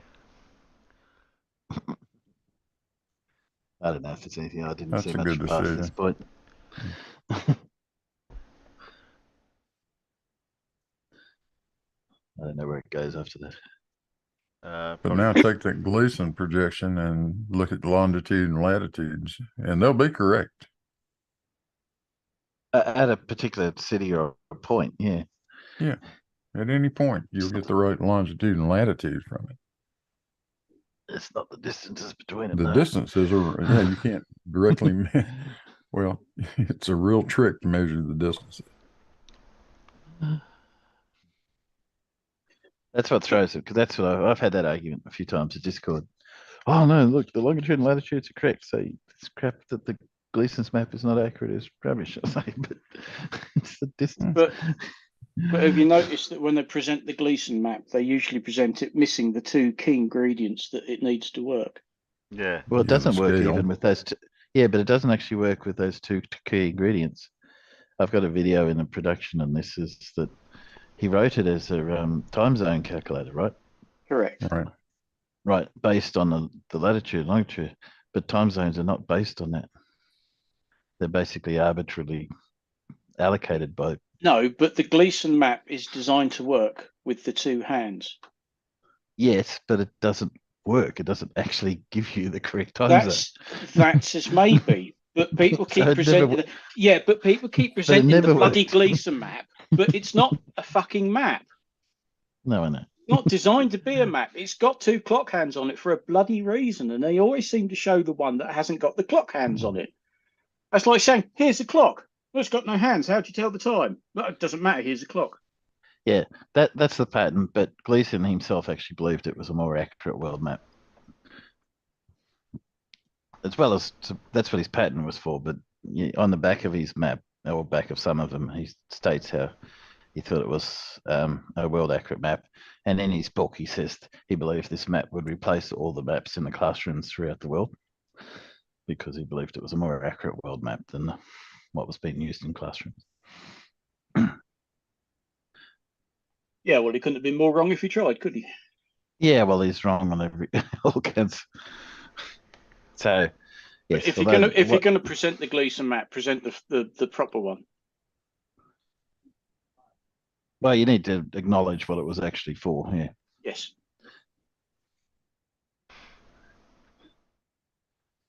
Right up to Terry. Yeah, we're done for that. That went a bit longer than what I thought, so we won't have time to do that other bit. I was going to play a bit of that Indio 007 video or something, but I can. Oh, I wouldn't, Terry. I can skip that one. I haven't looked at any of their videos, so.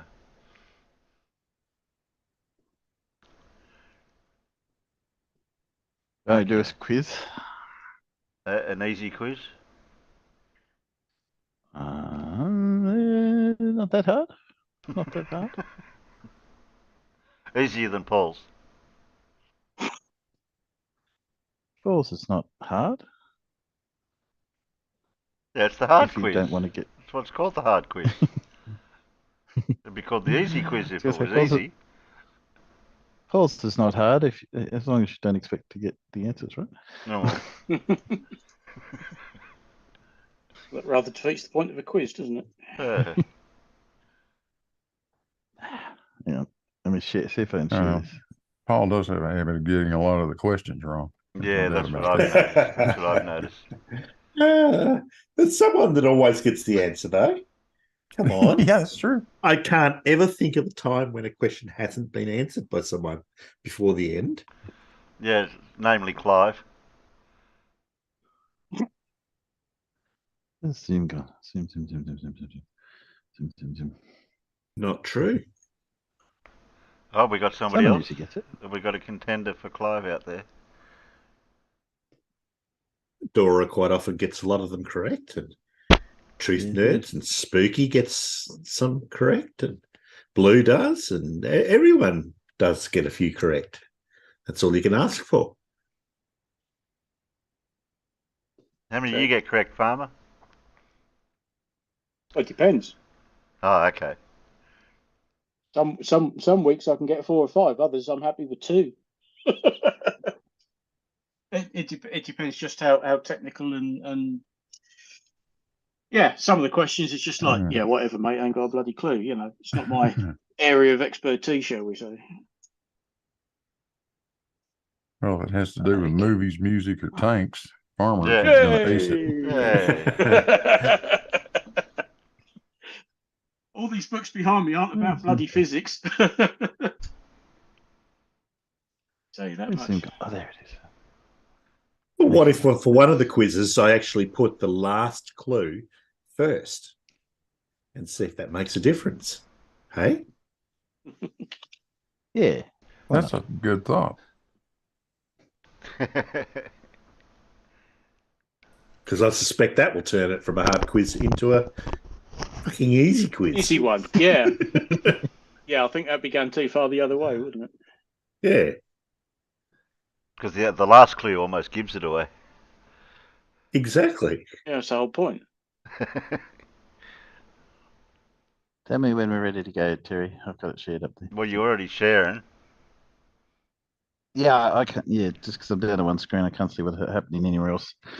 No, you're happening. You're happening everywhere else. Okay, great. Okay, you can hear me okay? Yep. Yeah. Trying different things out. I can't do my little intro. But anyway, thought I'd do a Oh. little bit of varied things. So I'm going to start this with a little. This is, I don't expect people to necessarily have any knowledge of this, but just a little bit of fun. So we've got to work out whether it's a chemist or a criminal. So make your guesses now. Is this a chemist or a criminal? Blimey. Mm. Well, I guess it's 50-50. Well, yeah, exactly. So I'll vote one chemist, two criminal. That'd make it easier for people. yeah. Well, C or C, then you can't be wrong.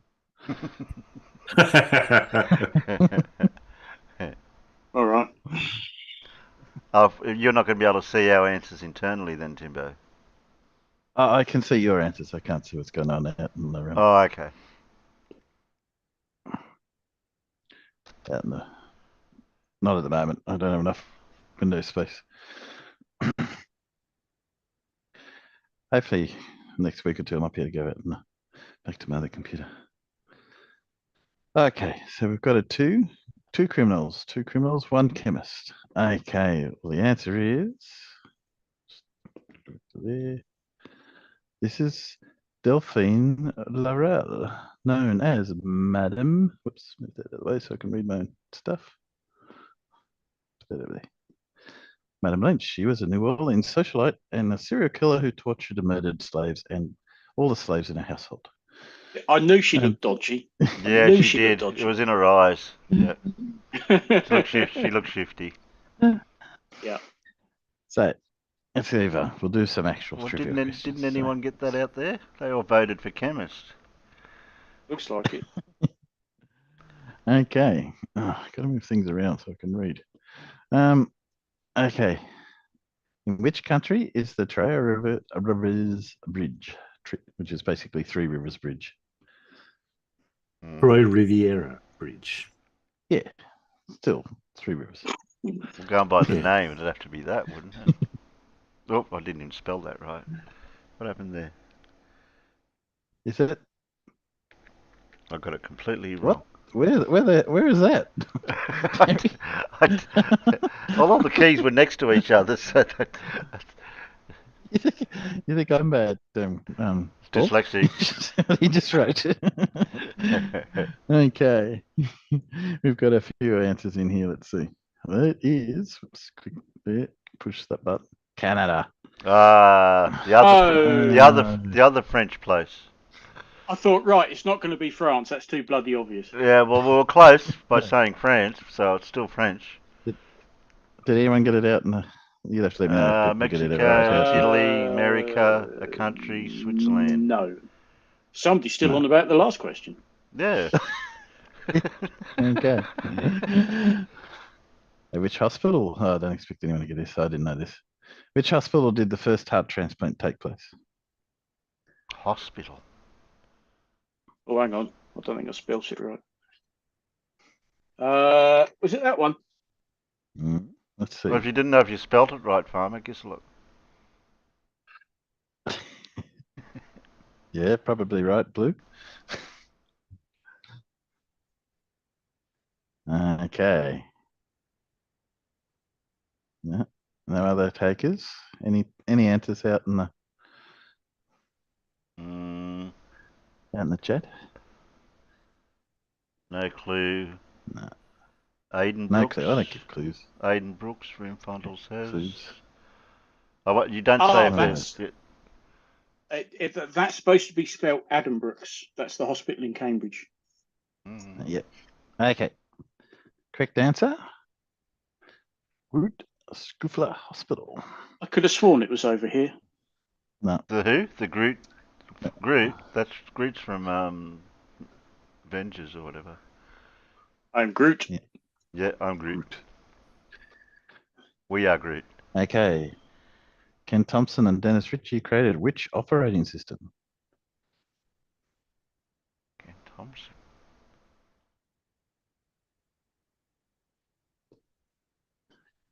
There's not a lot of operating systems. Take a guess. Okay. Well, there are a lot of operating systems actually, but let's say it's probably one you've heard of.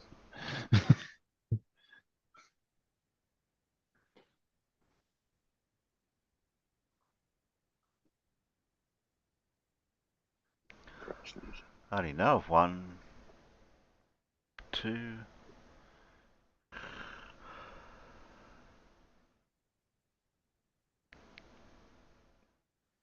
I haven't got any answers yet. Yeah, and I'm trying to think of the name of that other one.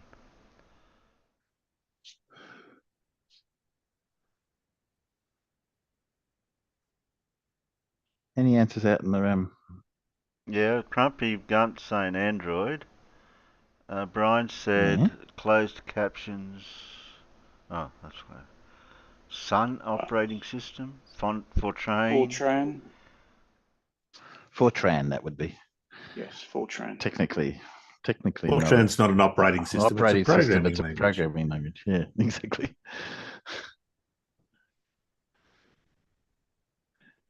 Okay.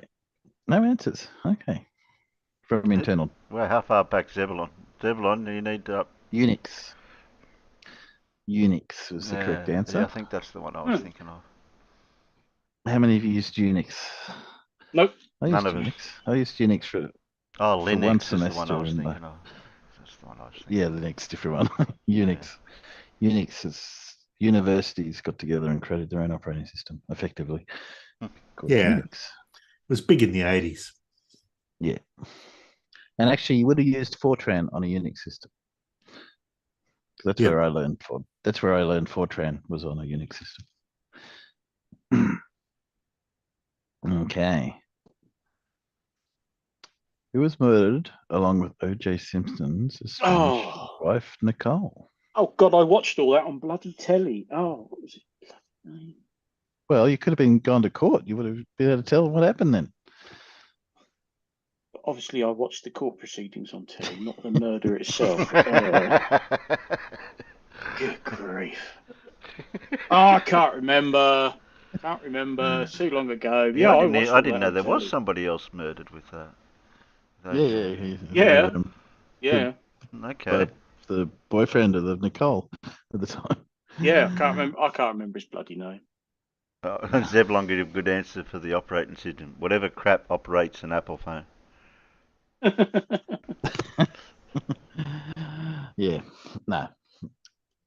Okay. We've got an answer in the chat.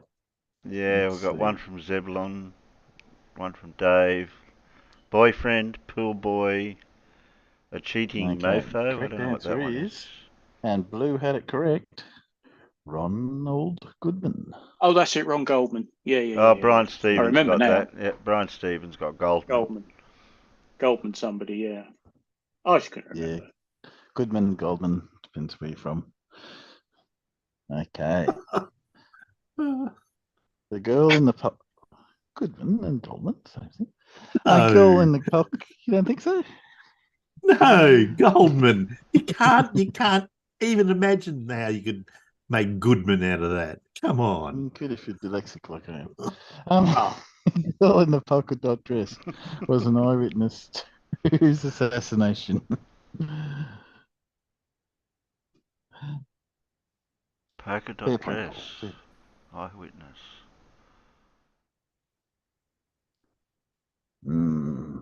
It's a good one for the conspiracy theorists.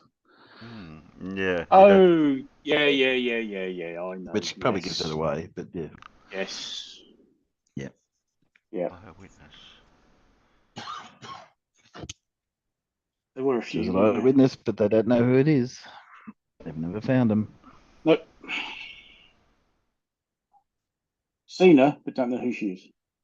I assume there's been a few. Any other answers in the internal chat? I've just got Farmers, who's correct. Yeah. Yes, Dave Cannabis and Brian Stevens. The only one I know is the Yep. That one. Is that one, which is correct. That's obvious, that one, isn't it? Yeah. I didn't Oh, say Dave. It's that. in the is it the famous Zeebrugge footage or something that she's in? Well, she's in several. Yeah, and nobody's right up. ever managed to track her down, ever found out who she was. I think books And she written was- about and- her and everything, didn't there? And she was filming. So the correct answer for those that didn't work it out, Robert F. Kennedy. Hmm. So there's a few images of this Oh, not lady Jay. in a polka Okay. dot dress. Oh, that's all right. It was JFK. Yeah. No, it was George Robert RFK. F. Kennedy. RFK. Yeah, RFK. yeah. RFK. His brother was also. I think Robert he was assassinated as well, wasn't he? Fascinated too. Yeah. Yeah, they weren't a very Okay. popular family. Not with bullets anyway. No. Okay, another round of chemist or criminal. Okay. What about this? Yeah, but one Gentlemen, chemist, two so- criminal. Makes it easier. You are So allowed is he to say- about to pull out a gun or a syringe? That's right. Exactly. Exactly. Or he's got. And either Or, could be equally lethal. Go and roll your dice, make your bets. What do you Yeah. reckon? Everyone should be able to give an answer here. we've It's got only a 50-50. 2. I We've reckon got it's a chemist. 1. I've only got 2 internal answers. Anyone gonna give me a Oh, guess? we've Go got on, a give it a 2. guess. Worst thing you could be is No wrong. clue.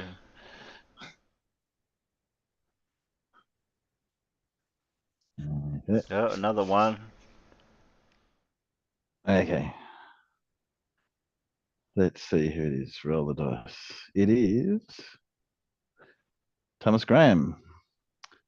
Okay, given that, anyone want to change their mind? Not yet. No. Scottish chemist. Yeah. Working in dialysis of gases. So that is a chemist. That's what a chemist looks like. Dave and Crumpy. Dave and Crumpy. Well, it's what a chemist So- used to look like. But don't think they look like that now. A criminal No, chemist. I won't make any comments on that. Okay. Back to some trivia questions. I'll move that out of the way so I can read that properly. Caravaggio, close enough, shared the first name with what other famous artist? My art teacher would go crook. I can't remember what his first name is, so who knows? Well, that's the thing. That is the thing. You need to know Caravaggio's first name, and I don't. It is a very famous artist.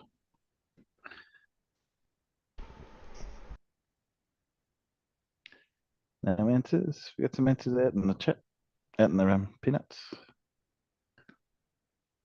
Giorgio, so far. You don't have to tell me what the first name is. You just have to He tell wants me to know who the other artist. Yeah. Yeah.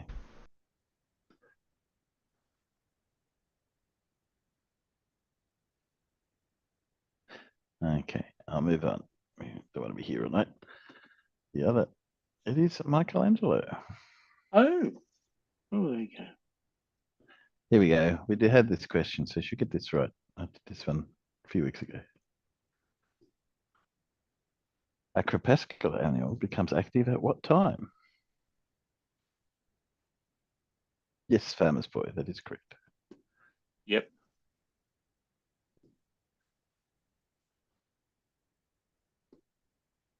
I typed mine in the wrong spot. I better type it. You did an Type Alan. it Yeah. Yeah, type it internal. I can't see the inside button. Is that better? Yep, that's better.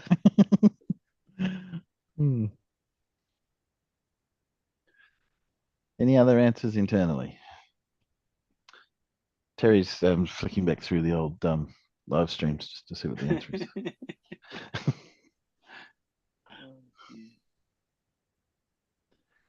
You there, Terry? Yeah, I'm just thinking to write my answer down. Okay. Yeah, I know. I'm trying to remember when it's either that or that.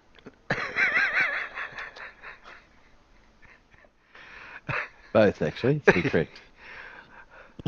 Yeah, I knew it had to do with one of them. I know what you Both just are wrote. correct. Yes, Terry wrote morning or evening. But yes, both correct. Dawn, dusk, twilight. Accept all of those. Morning, twilight, evening, twilight. It's the same thing. Okay. Dusk was what they wrote there, but that's good enough. Okay. I'll get these names wrong. Atropos, Lacrynis, and Clotho are three what of Greek mythology? Oh, I know what they are. They are the Yes, that is correct. Farmer's Boy. That is correct. that's one of the small bits of Greek mythology that I do remember. Fuck knows why. I mean, it's about as useful as a chocolate oven, but there you go. Sorry, Blue. I don't know them personally to be able to answer whether you're correct or not.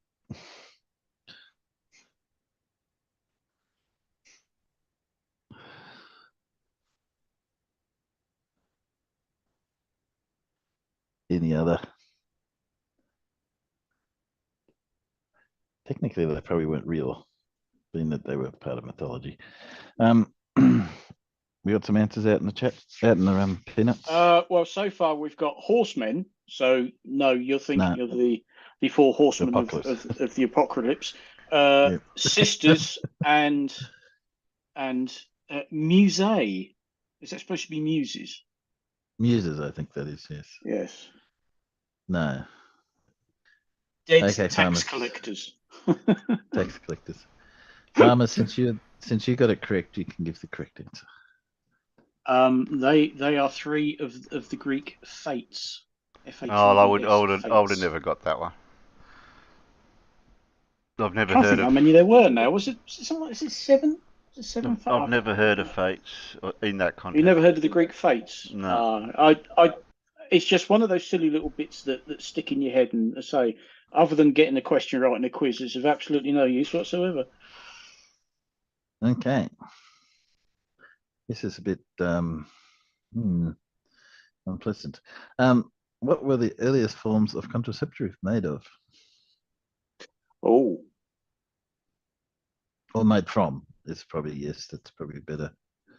Yes, that is correct. It does say made from. It does say made from. Paul got it correct. Yes, Paul got it correct straight up.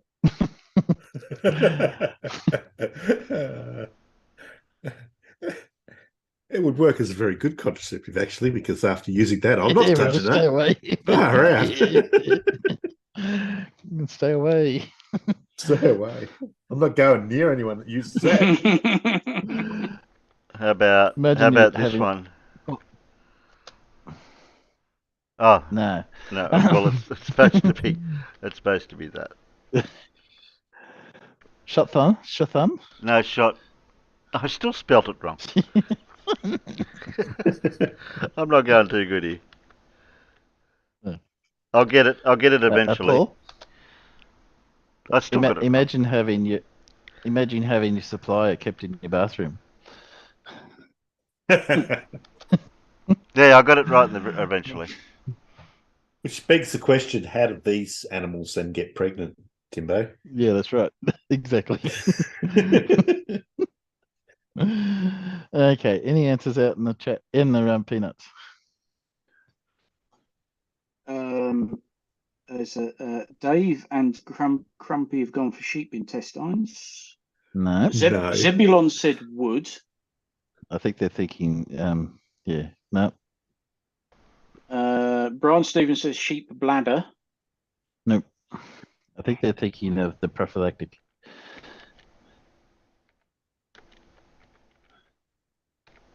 I guess so. Yeah. No, that's afterwards, mate. That's preventative. That's what happens if the contraception doesn't Oh, work. okay, okay. The father comes and gets the shotgun out. Mm. Okay, let's not keep any more interested. The earliest form of contraceptive was made from crocodile dung. Ew. Yeah. The technical term for which is croc shit. Well, the crocodile Found, didn't need it obviously- anymore. Obviously found in ancient Egyptian mummies, etc. Blah blah blah, writings, Yeah. etc. Okay. Oh, one more question. What, did the women Who was used the to eat only it? British No.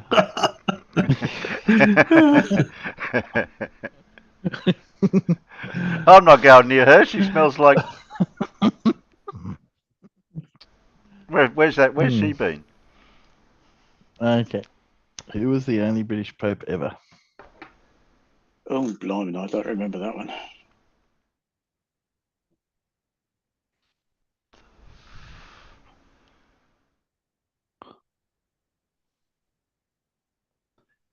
Any ideas? That's okay. I don't. This was a hard one. You either knew or you didn't. No, I don't not know like- that one. It's like not like people have it tattooed on their forehead. What? Any answers out in the peanuts? Mother, there's a dead bishop on the landing. What diocese is he? How do you know that? Well, it's tattooed on the back of his neck. Where are we getting? Sir Pompous the Fifth. Yes, that would be very British. Yes, Sir Pompous. Adrian the Fourth. Well, as he's the only British Pope ever, you kind of got to assume that Adrian, being very British, he would just be Adrian the First. And he was the only British Pope ever, so Yeah. whatever he was, it was definitely the. Oh no, I suppose someone else could have had it who was not British could have had the name. So yes, it's possible. Pope Brumpus. Christ Okay. almighty. Can you just imagine that? Okay. You're so all the question- utter sinners, and you go. Oh, so it was Adrian the Fourth. It was Adrian the Fourth. Yes. I thought, oh, come on, that's far too English to get to, you know. Hello, I'm Pope Adrian. Okay, let's go on. Let's do another criminal or chemist. Both. Both. Well, it's not outside the realms of possibility, is it? Another rough-looking dude here. I'll go with that Lay your answer. bets. Just Lay your to bets. Lay your see bets. how my odds are going.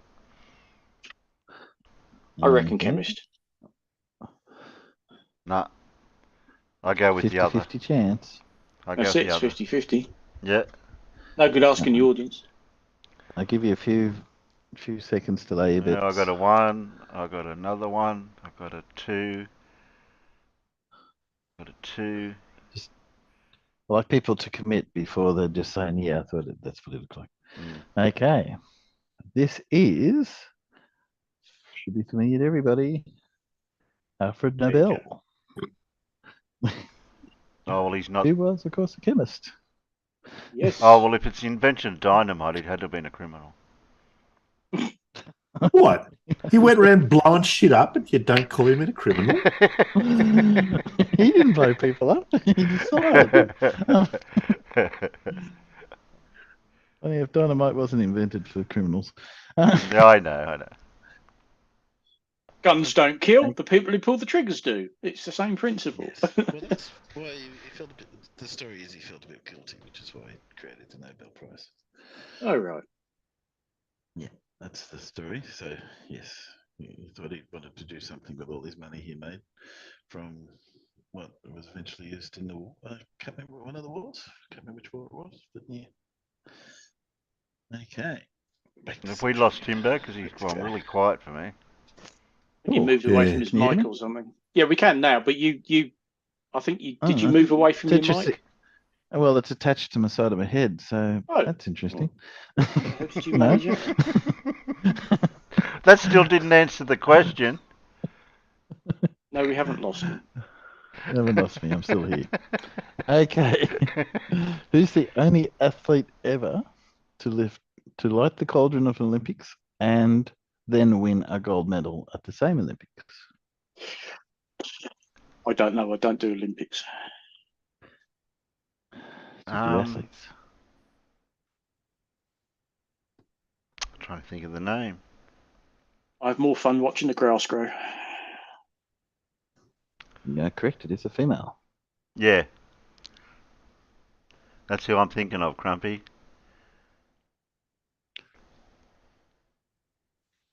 I can't see Crumpy's answer. Sorry. No, that's okay. You can put it in. Yeah, I'm trying to Terry. get it internally so you can. Just trying to remember a name. It's you know on the those tip of my tongue. letters keys on the keyboard and it puts in the letters? Yeah, I know. I'm trying to.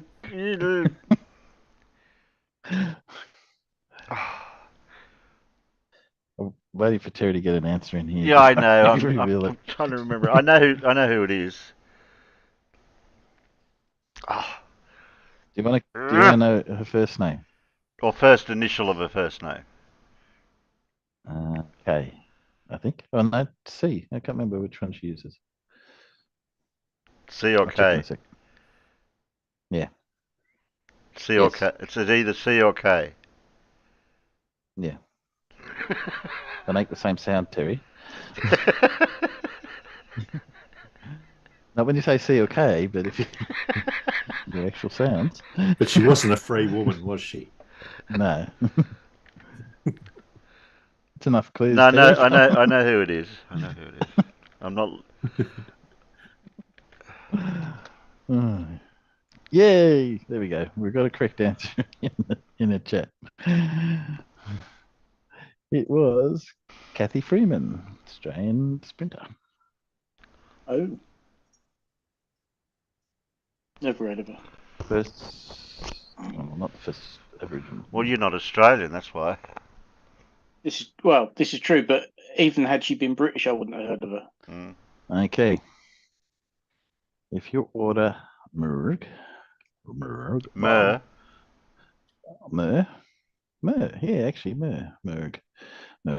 from the menu at an Italian restaurant. Indian restaurant. What meat do you get? Trying to think of all the dishes I've had in Indians, and oh god, Did you? How many Indians have you eaten? Yes, that's right, Big Blue. I don't know. I'm glad I got a question correct, Blue. That's good. Actually, no, it's the second question I've got correct for you. No. Terry. Not kidney liver. You know there are two different parts of the animal. Well, pick one. And it's not goat. No. Okay.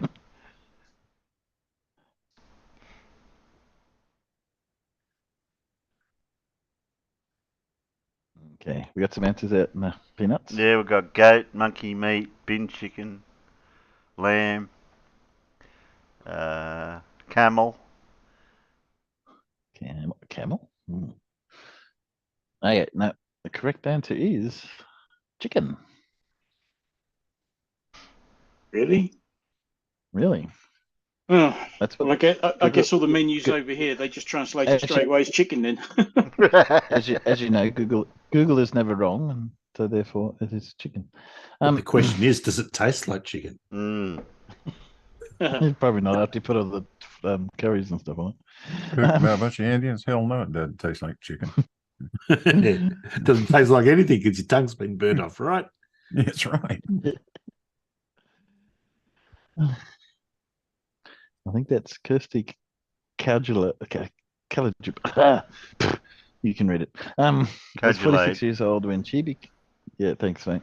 It was 46-year-old when she became the youngest president ever elected to lead which country?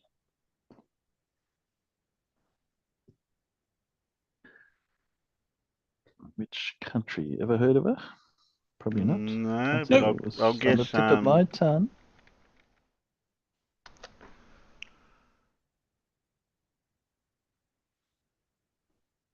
think this is probably disputable too, because I think it's meant to be in modern times.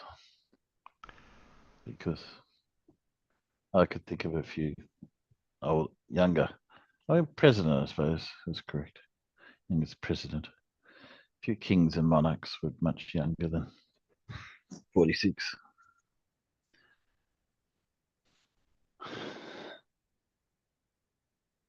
Okay, I don't think I'm getting. No, it wasn't New Zealand or Iceland.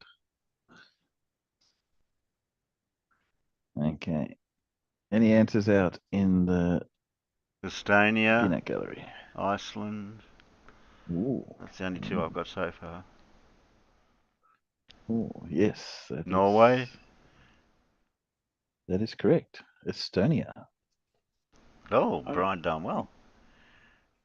Yeah, and Big Blue internally also got Estonia. Okay. Okay, among the land animals, what species has the largest eyes? This is a classic trivia question, this one. Yeah, among this all the land time animals. at Trivia Nuts. Yes. The only one I can think of is the... Don't put blue whale, please. Do not put No, that's blue land whale. animal. Oh, why am I spelling Elephant things wrong tonight? Are you just making up for me? Yes, farmers, that's correct. Mm-hmm. I believe they're good eating. Not the eyes, but the rest of them. Yeah. I don't want to eat the eyes. No, thank you. And Crumpy, it's not going to be squid because, well, obvious reasons. Yeah. When have you seen a land squid? Only when the dead one's been washed up on the beach. Yep.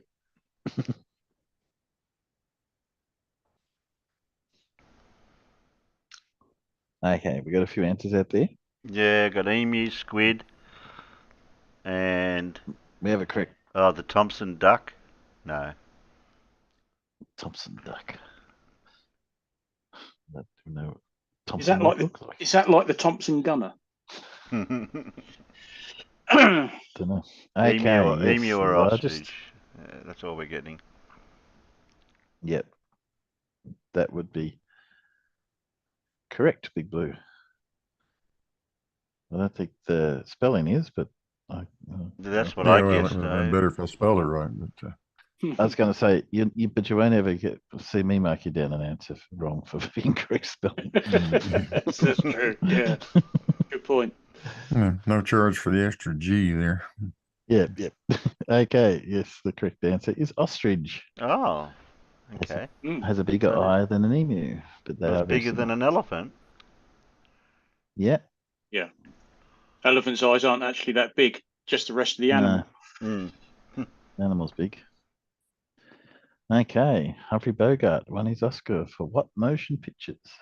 Oh, blimey. Only one. Is it? Yeah, this is for old people because you've got to think of Humphrey Bogart pictures. That is they are Humphrey Bogart pictures. Both of them farmers and top. I'm not quite sure you're right. I'll check it. No, well, I can't remember, to be honest. That was just a guess. That's all really sort of out of my era, before my time, and I don't watch that sort of rubbish anyway. So there's usually two films that people know as Humphrey Bogart films. Yeah. Okay, what do we got out in the peanuts? Any? Casablanca. Yeah, Big Blue and Kane Mutiny. I have to check when I push the next button, but I'm pretty sure that is correct, Big Blue. I've just got the correct answer on the screen in a sec. Okay, correct answer is the African Queen. Oh, cool. Yeah, I forgot about that. I think I've seen bits of it, but I've not watched the whole thing because, yeah. That's got Audrey Hepburn in it, wasn't it? Yep, it does. Okay. Oh, it's definitely a better picture than Casablanca. I don't know why people like Casablanca, but I don't. Rubbish. Okay, let's see if we got another chemist or chemical. Chemist or criminal. Okay, ready. What about this dude? This guy. Oh God, there's no doubt about that. Is it reflected in his glasses?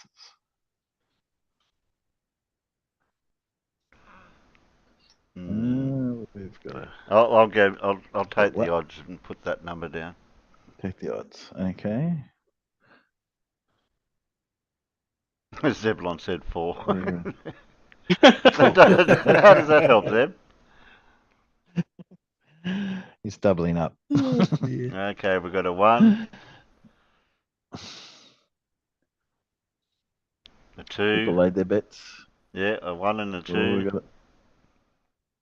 Internally, they're all going the same way. Oh, we're all the same internally. Okay. So far, yeah.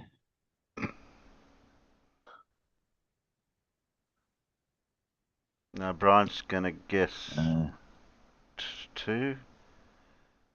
Who's 2. criminal? Okay. I've probably had enough guesses there. This is James Joseph Bulger, who was also known as Whitey Bulger. Whitey Bulger, yeah. Notorious Boston gangster. Shot in prison. Murderer, yeah. Yeah. They looked for him for a long time before they finally caught him. There you go. In Florida somewhere, I think. Yeah, Dave got that one. I got him off a list of famous criminals that were shot in prison. So, anyway, let's go on. Number 8, trivia questions. What historical figure was assassinated near the Miljacka River in 1914? If you think about that, that's pretty easy, that one. Yep. Not sure about That's that. Correct. That's correct. First one in was blue, and Farmers is correct. Yeah, it took a while to type that one.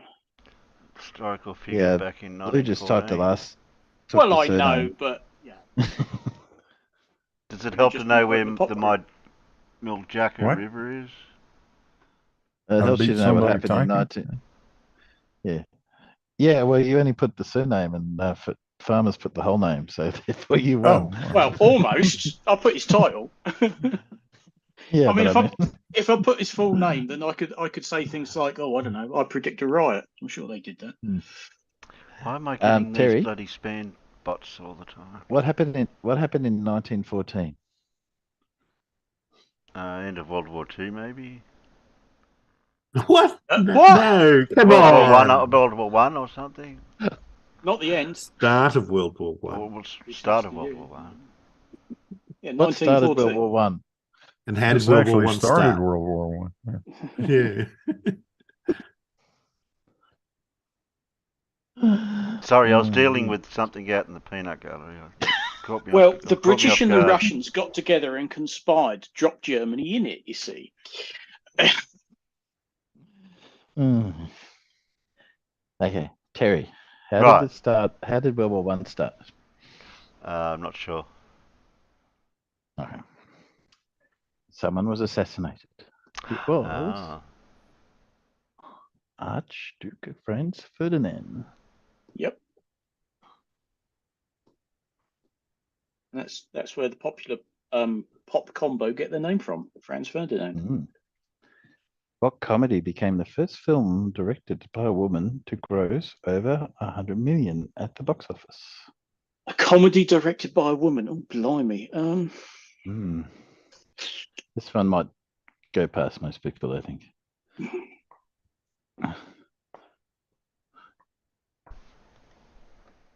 What if I said it's the same guy who starred in Castaway and Green Mile? Yeah, but oh God, a comedy was but much earlier.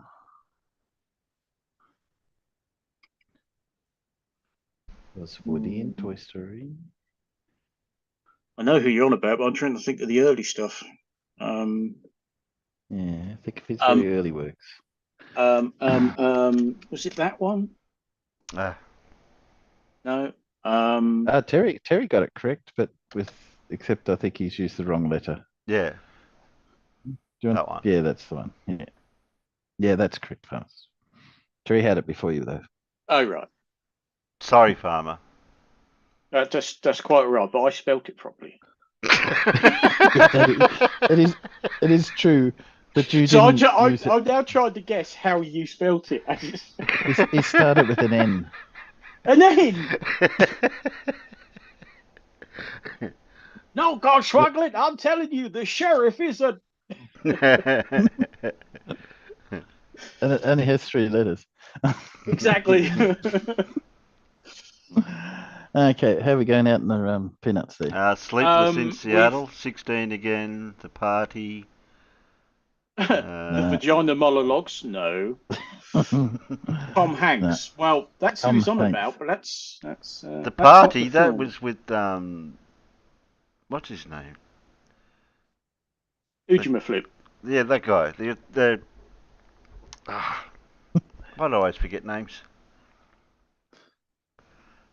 I'm the same. Guy out of Pink Why are you thinking Panther. about that? So the guy out of Pink Panther was in The Party? Or was it somebody else I'm thinking of? Why are you thinking about that? The correct answer for those waiting on it is Big. For those who are old enough to remember the movie Big. I don't think I've ever Tom- actually seen that one. I know of the film, obviously, but Oh, I remember it. It's fun. It's not. I don't think it's Tom Hanks' first film, but it's very up there. One of his first films. He gets a thing Especially from one of the a first big films. on a arcade place in a machine, and or something. Yeah. He wishes to be big, and he becomes an and adult. he becomes an adult, but he's still obviously a kid. mentally a kid. Yeah. Then he gets a job working with somebody, and in a toy store. yeah. And manufacturing. So perfect job for a kid, obviously. But as an adult. Okay. So far, which continent has hosted the Olympics the most? The most times. This is. I'll give you a clue. It's 1 of 6. Well, that helps. Because Actually, I know which one it isn't. Yeah, it's one of those 6 it isn't. And by process elimination, you could probably get rid of a couple others out of that too. I reckon it's that one. Yep, that is correct, Farmers. That is correct.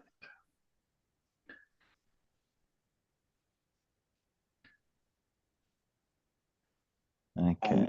And we have 2 right answers in the side chat as well. Yes. No, sorry, Big Blue. Pick another.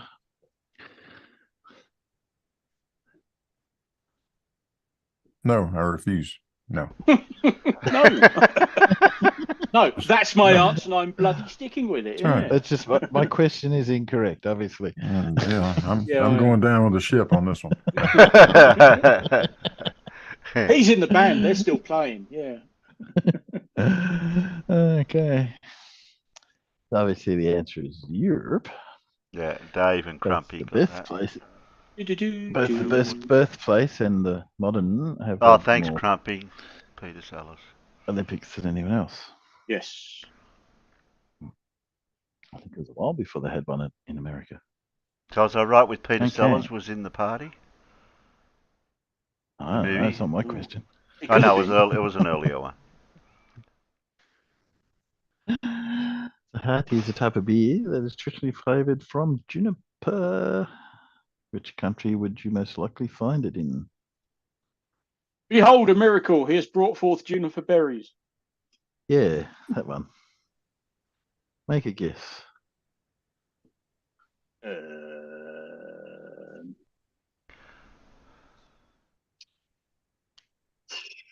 I don't know. That. Yeah, that's a good guess. Is it the right one? Correct, in a sense. Is it the right guess?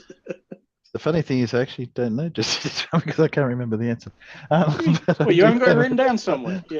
Yeah, I do. When I click the button, it'll show it again. Right, okay. I just at the moment I just can't remember what it is. You copying and pasting a lot of these questions because I noticed you've spelt flavoured wrong. Well, yeah, I do try and get other people to do my work for me. Yeah. Yeah, he's copied it off a website that spelt it in, Incorrect. Incorrectly. Yeah. Yes, American. Yes. Yeah. Even doing that, it still takes a little while to put this stuff together. So Yeah. Exactly. Yeah. yeah, so, Well, out Yeah. in the peanuts, we've had UK because they make crap beer. Yeah. Poland, Norway, Finland, Holland. Yeah. okay. So internally, I've got India, Finnish, and China. So let's see what the answer is. The correct answer is Finland. Ah, Finland. And The big Finland. blue was The correct. place that I want to be. That's the one. And extra large got it out there. Yes, an interesting collection of Scandinavian credit cards. Okay. What is the Ah. legislature of the Netherlands called? Yeah, whatever. That's how I spell it. Sorry, but you need to be a little bit closer. Legislature of the Netherlands. No, that's fair enough. But no.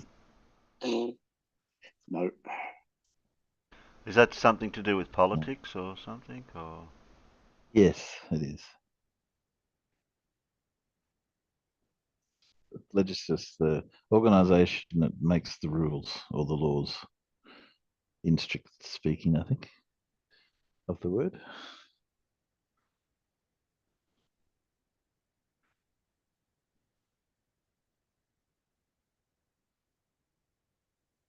Okay. I don't know if we've got any answers out. Got any answers out in the? no. No, not really. No one's jumping answers to me internally, so I it's got called clear. the States. No, they're General. not really giving us anything out there. Oh well, of course it is. I mean, God, how obvious is that? The States General. What? Yeah, that's one of those things you either know or you don't. Isn't it? Yeah, that's why I didn't bother dragging that one out. Yeah. Okay, let's have one last round of criminal or chemist.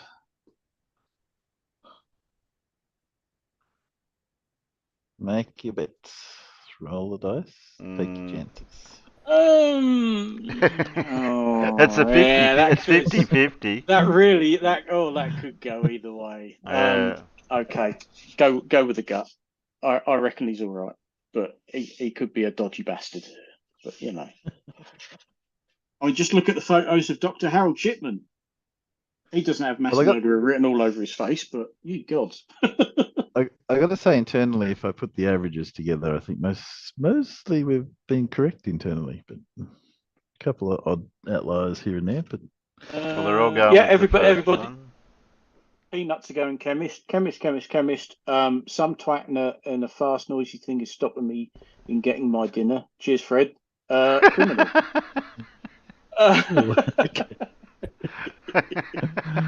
Okay. Well, thank you for that update, Fred. Always thanks for that, Fred. Fast twat. His name is some twat. Anyone want to change there? No, bollocks. I'll stick with it. No, I'm staying. I'm holding. That name doesn't really mean anything to me, I have to admit. There you go. Yes, he is a chemist. Research the threat to the Earth's ozone layer. Fluorocarbon gases. CFCs. Oh, well, you're wrong, Dave. You're wrong, extra large. He just didn't look.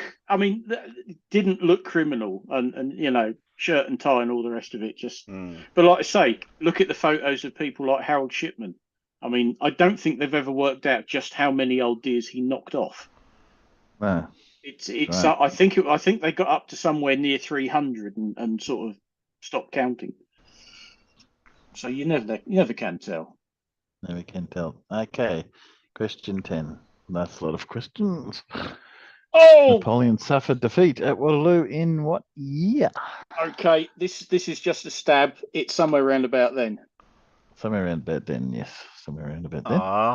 Can't we get the decade or even the century? I'll give you the century. It's the 1800s. There you go. 1800s. Yeah, but I'm not entirely sure exactly.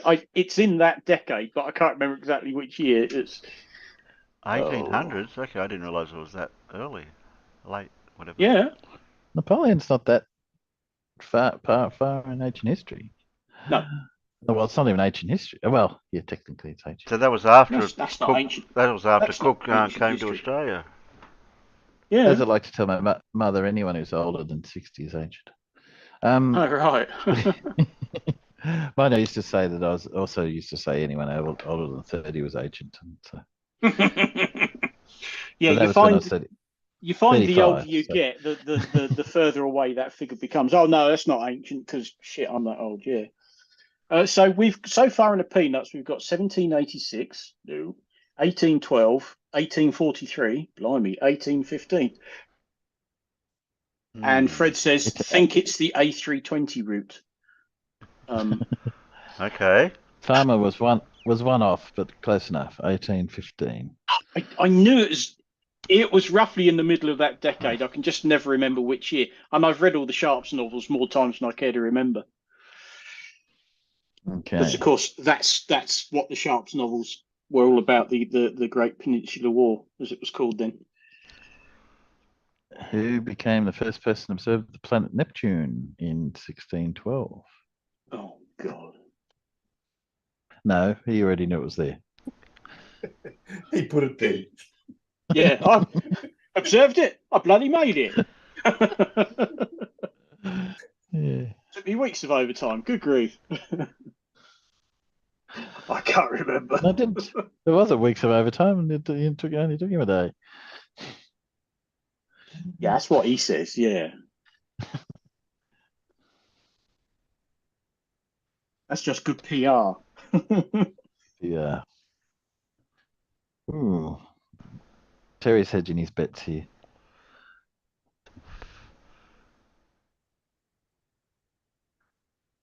Clyde.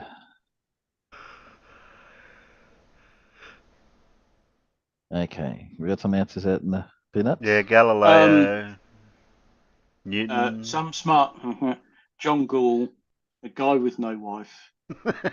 Newton. Okay. Was It was Napoleon a Galileo. criminal or a chemist? Napoleon? Well, it depends whether you're French, or Austrian, or English.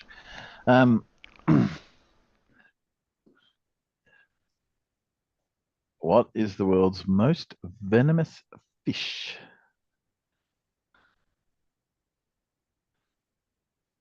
What is the world's most venomous fish? Yes. Most venomous. This is what Google said. I wasn't quite sure Okay. about this one, but anyway. It's not the.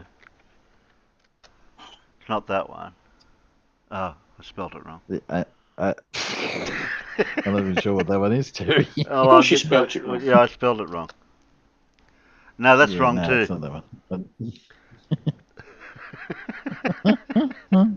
I'll get it right the third time. I know what you, No, that's even I was going worse. to say. I know what you're getting at. but Oh, it's yeah, not even that. I'm wrong. Okay. Terry started with amgle fish and then angle fish, and now he's gone angelfish and angelfish. You got there eventually. None of them. And he's still wrong. But I'll go with that one. Okay. We got some Okay. answers out in the peanut. Yeah, I'll go with that I got one. a couple then. in here. I got a couple in here. Yeah, I'll go with that one. Well, at least that's a venomous fish. Yeah. Terry. Well, we've got a stone, The we've other got one- puffer, blow, scorpion. Scorpion fish. Oh yeah, they're venomous, aren't they? Okay, correct answer is the stonefish. Oh, who didn't say stone? Oh, Crumpy did. Like everyone, Crumpy said stone. Oh, I've heard of them. like everything in Australia, we have all the venomous things. We have stonefish.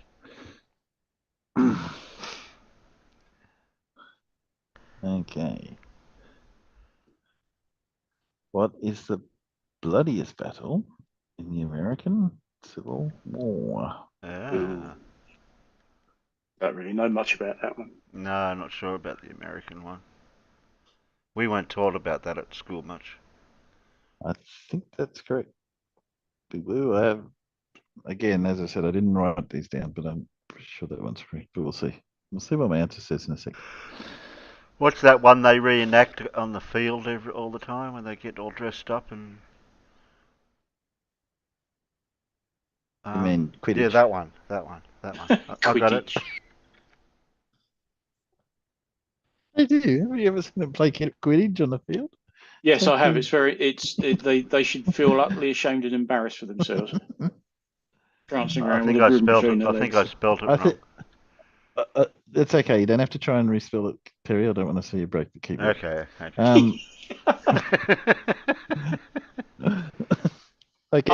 Larry, that's the one they keep redoing, isn't it? Gettysburg. I don't think it's. Yeah, that's the one I was thinking of. Yeah.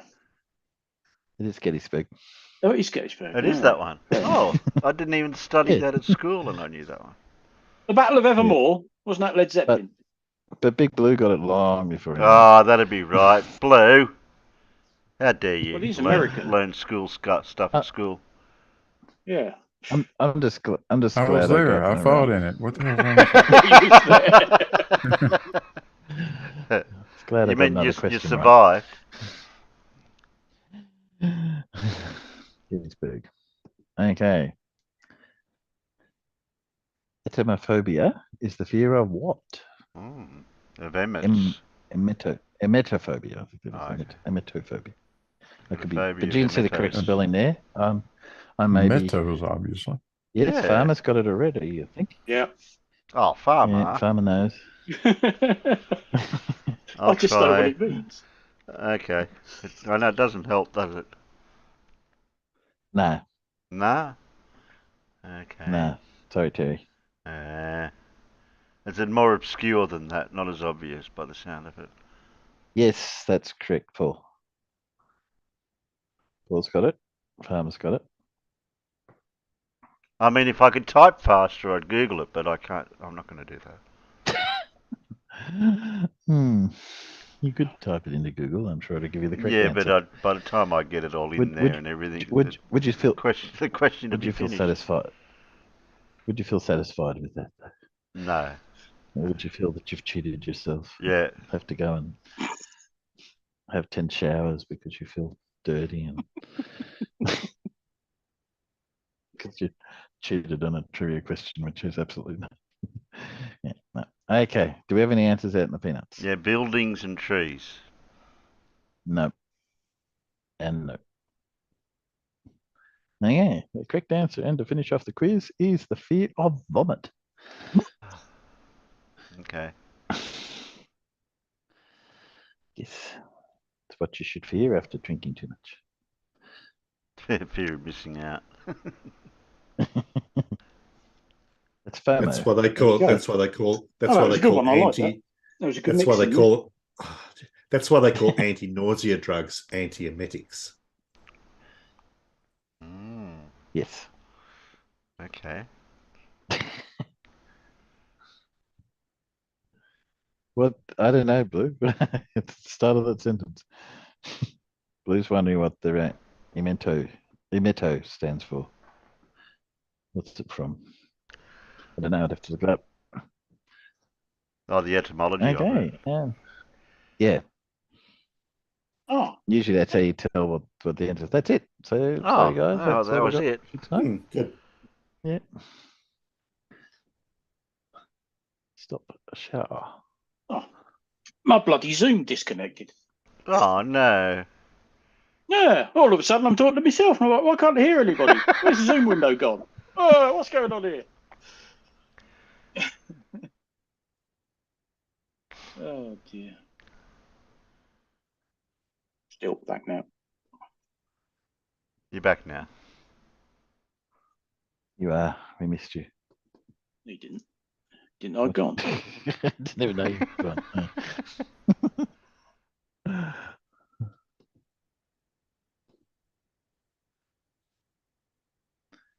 What are you up to now, Terry? Somebody woke up, Matt. Oh, did they? Yeah, whatever the question is, the answer is. Don't stay up all night doing a live stream. We could have told you that. Yes, Matt. We did have that discussion earlier. If it was going to launch at 6 in the morning our time, why on earth did you stay up all bloody night? Just do what I did and get up at 10 to 6. Look at your computer and go, oh shit, they're delayed. Oh, I'll go and have breakfast, and maybe I can have breakfast before they launch, and I did. Yeah. You even had Weet-Bix. Yeah, I had my 3 Weetabix. Yeah, No, they have Weetabix over there. Only They don't have yeah, Weet-Bix. yeah, Weetabix. close enough. But he only has No, three. no, Who there's has a only difference. 3 Weet-Bix? No, there's a How, difference. How can you only have? how can you big a only bowl have do you have 3? to have 7? Well, 7's about normal. How many? I'm guessing what you have over there is a damn sight smaller than what we have No, over they're the here. same size. The same How- size. How'd you get a 7 in a bowl? Bigger bowl. Must be. Bloody hell. That's pretty nice. I think the average is like 5 or 6. I'll have to look it up just to check now. How many? What's the average people have? Hey, That's the 3's question you enough ask for everyone. me. If you're Weet-Bix kid, how many you have to have? Some of the footballers claim they have like 15. So Well, that'd keep him regular, wouldn't it? yeah.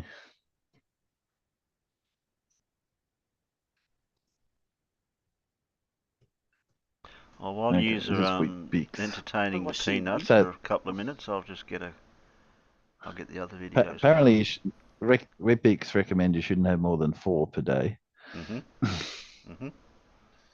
But I have Vitabrits. I have Vitabrits. They're better. Okay, so I've just found a photo on the Wikipedia entry for Weet-Bix, Yeah. and it would appear that your Weetabix are a damn sight thinner than ours. And they can also Oh. look there you go. smaller. Yeah. They don't look the same as what we get over here. Mm.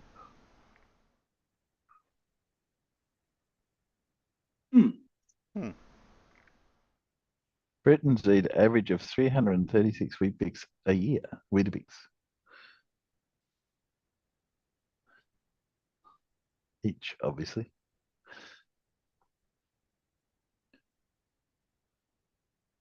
So Weetabix is 100 grams.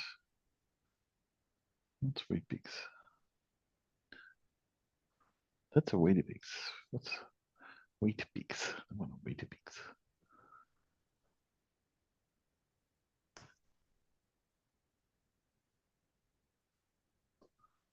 So I'm going to say, I mean, I just couldn't fit that many in a bowl. My cereal Yeah, bowls the- aren't exactly small. The first thing I found on Weet-Bix was the box list of serving sizes too, but I found that I can eat 7 and not even feel full. So I'm not weird. That wasn't me. That was someone else. So yes, maybe ours are thinner and lighter.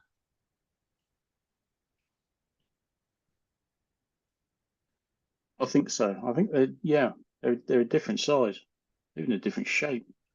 Well, apparently it's just serving size is 30 grams. I'm trying to find what the weight of a single Weet-Bix is versus a Weetabix.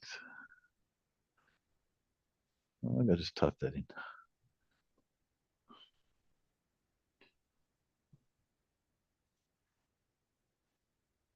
Terry, we're doing this to fill in time while you're getting Yeah, the videos ready. I'm So, just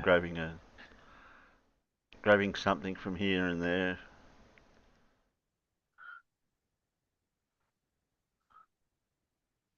Weet-Bix and Weet-Bix.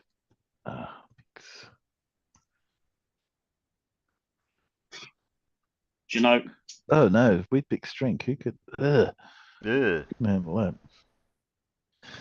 Right. I'm going to pop down to the kitchen. Then when I get back up, I'll put the camera on because I can solve this easily. Okay, that'd be good. I'll go down and get a box of Weet-Bix, and while you're doing that, yeah, wait I'll one. do it.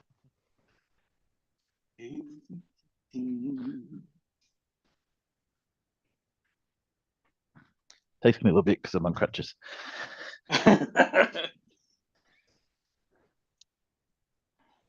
Oh, right. Where's me? Let's put the camera. Box of Weetabix.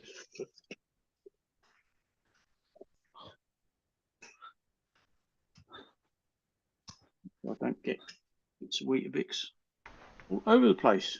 That's a Weetabix. I can't really get more than 3 of them in my bowl. What you see on your screen, Peanuts, is criminal or chemist.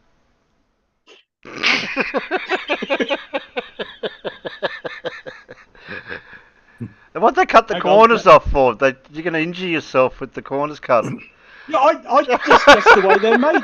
They're all nicely rounded off. But, yeah, that's a Weetabix. And then when you're in the bottom of the packet, do you always find a handful of broken bits?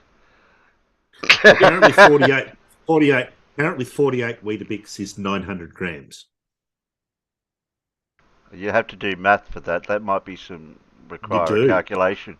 That'd be a calculation, so it's meaningless. Clearly fake then. Mm.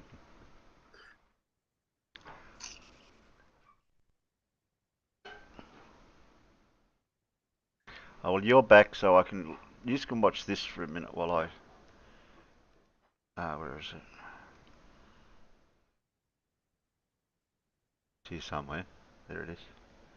Oh yeah, there was a rocket launch, wasn't there? Internal battery. But I had to fast forward the stream to 9 hours and 58 minutes into it to get to the part where the rocket's going to launch. Okay. Yeah. So do you just want to watch the 9 hours and odd before that, or do you just want to just skip to to this bit? Skip to the bit that everybody was waiting for. Okay. Trees is all going to be handed over to SLS. Guidance and all the rest of it is going to be handed over to Orion, all the rest of it as well. So there's lots of things happening all within a short space of time.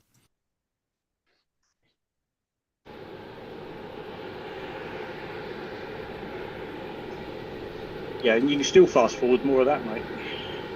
I was building up the You can suspense. see the crew access arm is already retracted.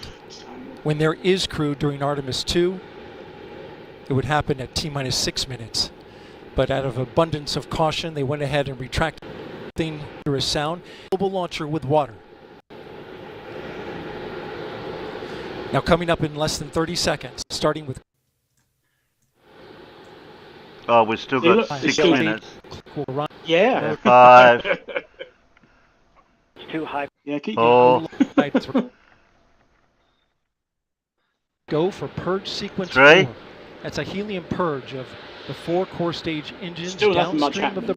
Okay. If you see the fear will disappear. 2. You see it coming out there now. No, keep going. Wait a minute, they've There turned you go. off the fuel. They've turned off the fuel. Pressure rising in the core stage LOX tank to flight levels. Or something's happening. In 15 seconds, look for that thrust vector control actuator test. He's got his foot on the accelerator, he's revving it up. No, not yet. Oh, okay. They test the gimbal. Look, you can see the rocket engines themselves. And there they go. They test the gimbal. There goes the gimbals, yeah. The 4 core stage RS-25 engines gimbaling around, testing the ability to steer the rocket into space. They will operate at 109% performance. Each RS-25 throwing down 500,000 pounds of thrust.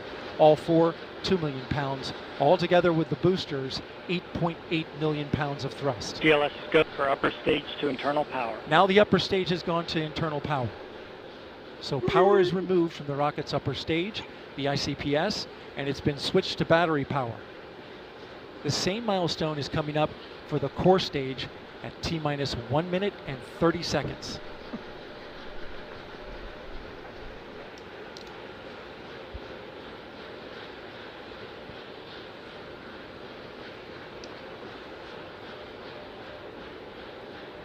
GLS go for core stage to internal power.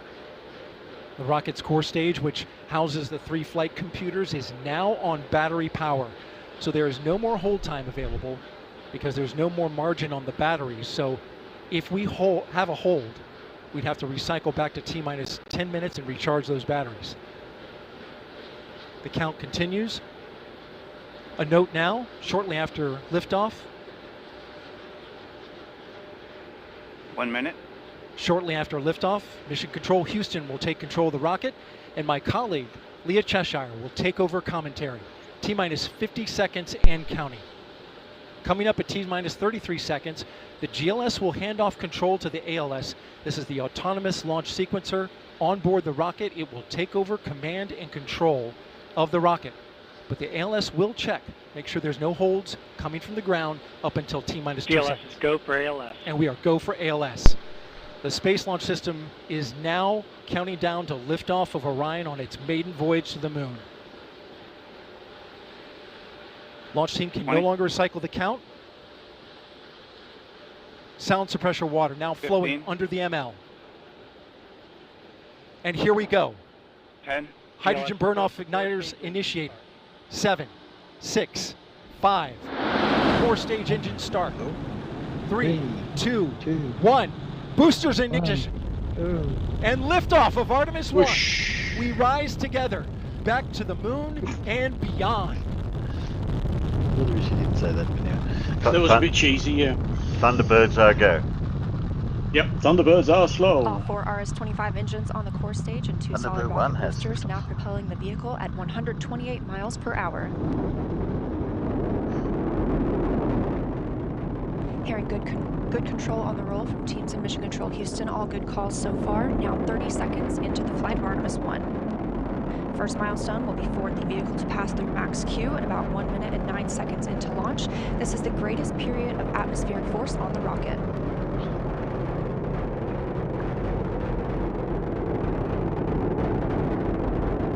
SLS now traveling 607 miles per hour.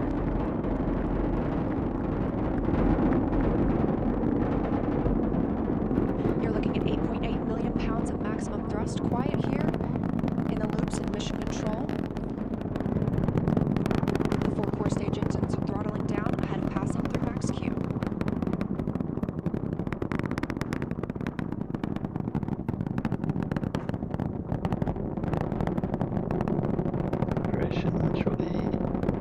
Now 1 minute, 21 seconds into the flight, traveling at 1,420 miles per hour.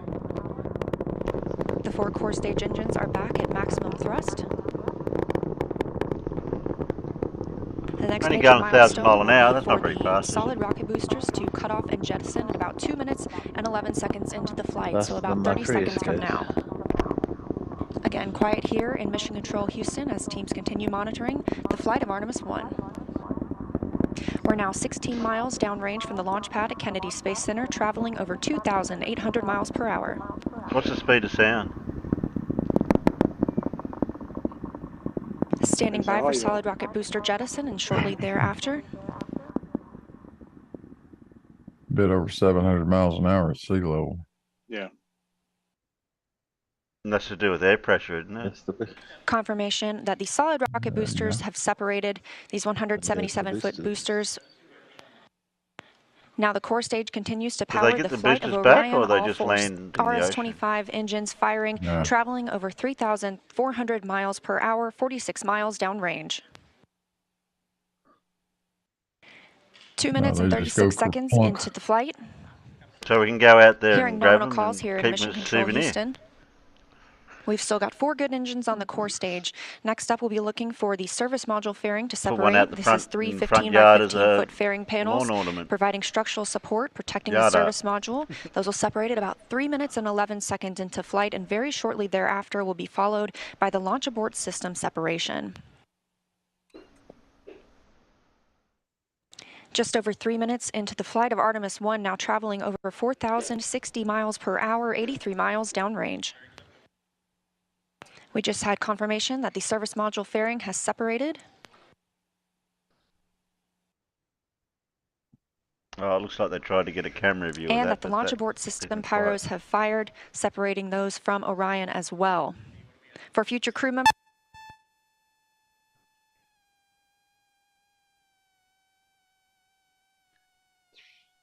Not that Yeah. much more happens after that. Yeah, I think that's where it cut off.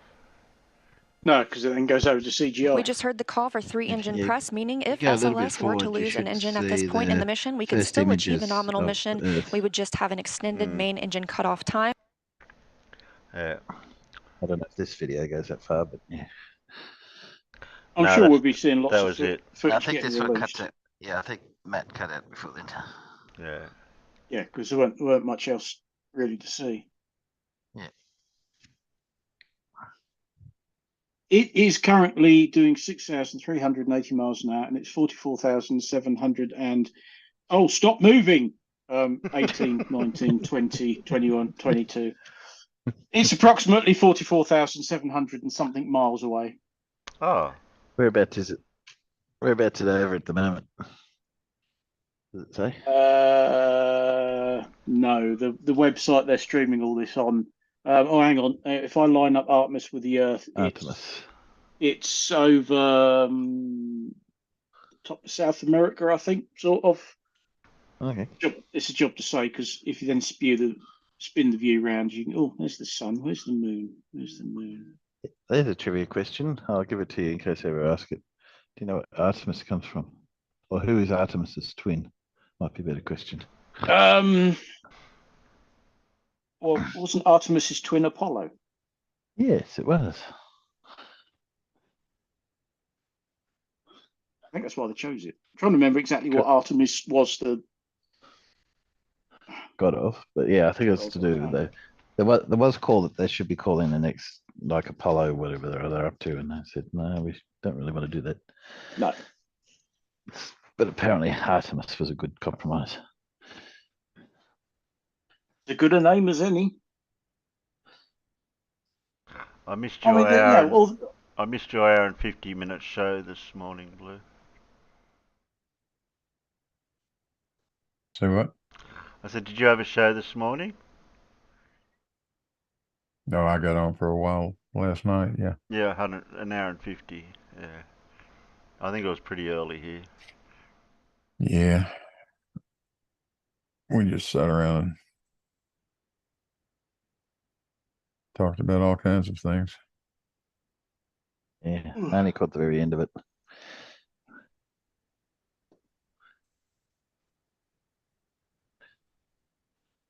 I think I was too relaxed by then. I saw you gone live and then just thought, no, I'm almost asleep. You know? Like, no, not tonight.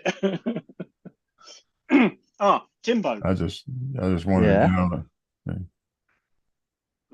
That's a UK Weetabix. Turns out that Weet-Bix, the Australian Weet-Bix, are about twice the size of Weetabix. Okay, can you? I can't see you. There you are. I made him bigger. Yeah, that's a Weetabix. I have three of them in the bowl, and there ain't really a lot of room to put much more in there, to be honest. Not once you've got milk in there as well. It's I agree with him making the getting rid of the sharp edges for you. Just that's safety. It's a safety feature. Yeah, and then you go and put milk with it, and it all just goes boom anyway. So well, Vitabrits don't have that problem. Really... Try Vitabrits if you have that over there. They don't go soggy in milk straight away. Well, Weet-Bix don't either. Yeah, compared to Vitabrits, they do. And so whether you put hot or cold milk in. I haven't had hot milk in Weetabix since I was a kid. No, it's same here. No, I haven't. Christ, now I've got to put it back in without getting bloody bits everywhere.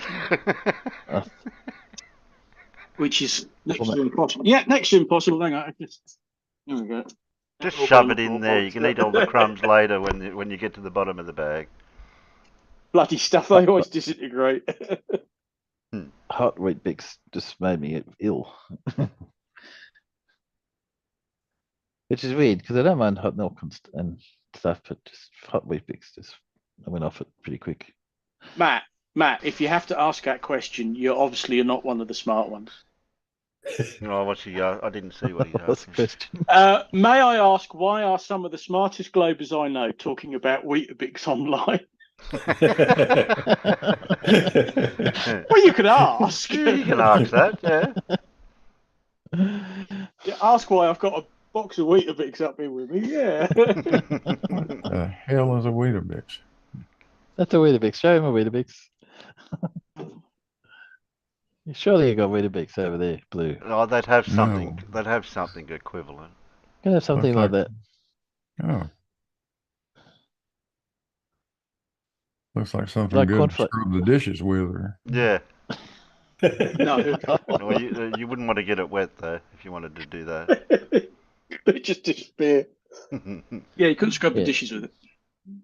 So the Brits have Weet-Bix and we have Weet-Bix in Oz. So Yes.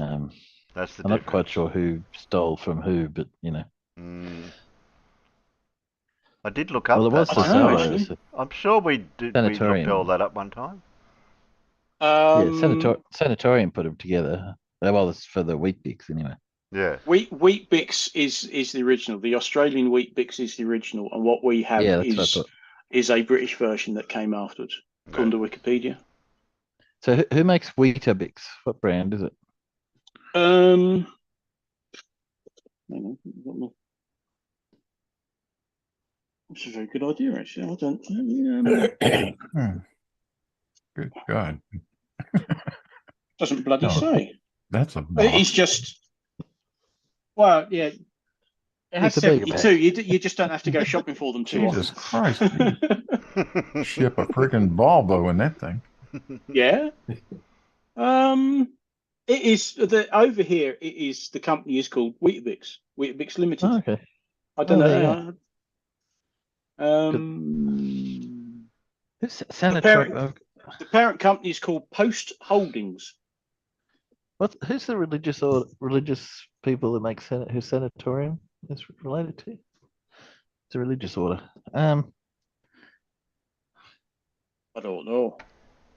No, you wouldn't, because you don't have Wheat Bix. I gotta look it up now. That's why it's called Sanatorium. Wasn't that a Metallica track? It's not sanatorium, it's sanitarium, isn't it? Yeah. Oh, well, you're right. Just That's definitely a sanitarium. Metallica Does track. Timbo That's keep an early saying one. sanitarium? Now you got me saying. I keep saying that. I keep saying letters and that don't make sense to other people. So, Saying letters that aren't there. yeah, well, God, what bloody album was that on? makes perfect sense to me. Uncle Toby's makes Vitabris.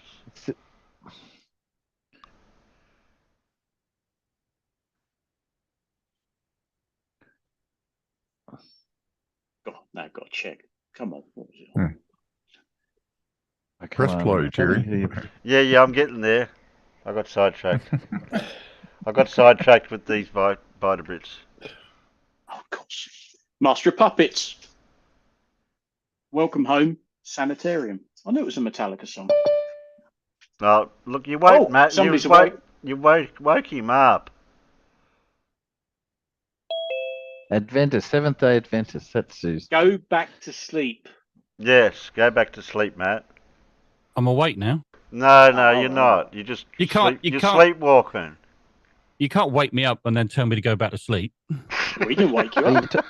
Yeah, you did. Are you talking about Weetabix? Yeah, you did. You mentioned Weetabix. You mentioned I've food. got bits of bloody Weetabix all over See, this is what happens. This is what happens when smart guys get together and start talking bollocks about Weetabix. We're not talking bollocks. We're doing some high IQ level research about the origins Weetabix. of Weetabix. Yeah. How are you supposed to learn anything if you don't ask questions? You know? Yeah, exactly. About Weetabix. So Sanitarium is a Seventh-day Adventist company. Oh, really? I'm glad I don't eat Weetabix. I don't know if it still is, but it was for quite some time. Up until at least I know it was about 20 years ago. It still was.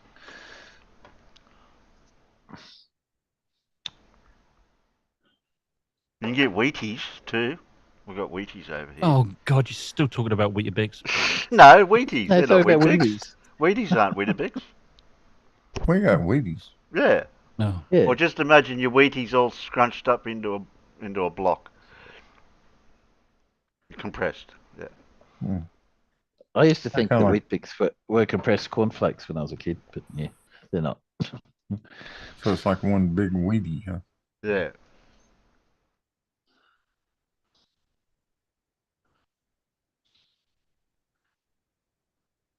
Because growing up, all the smarty pants ate cornflakes, and the rest of us ate Cocoa Pops.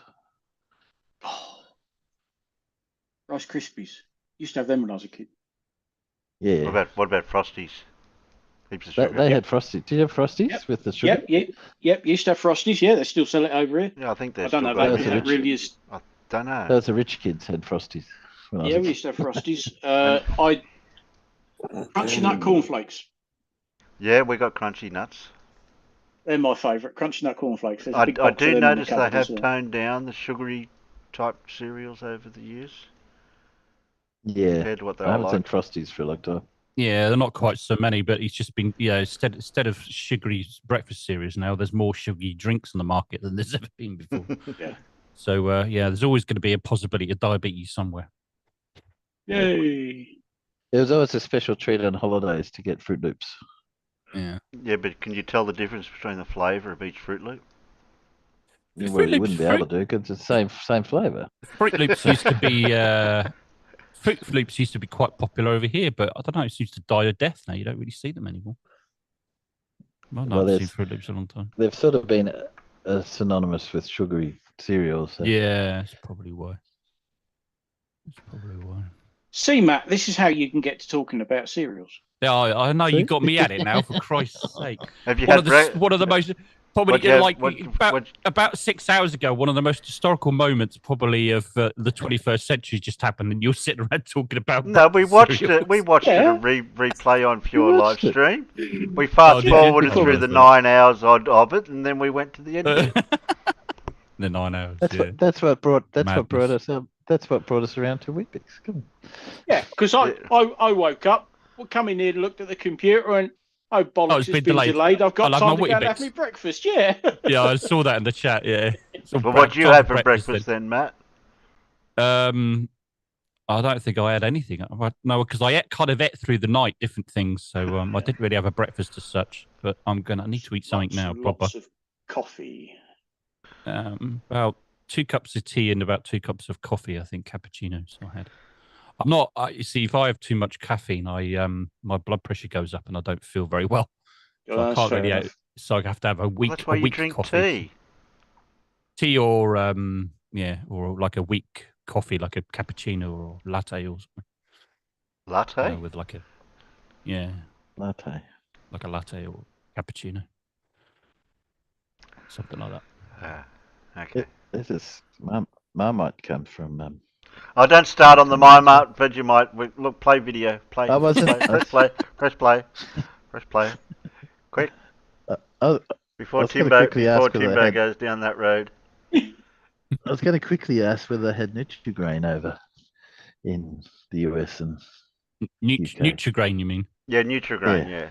Yeah, we got that. Yeah, it's a breakfast cereal again. Why have you got me talking about it now? Anyway, Matt, haven't you got anything to ask me? Yeah. Why don't you press play, Terry? Okay, I'll do that. I'll go take your Weet-Bix back.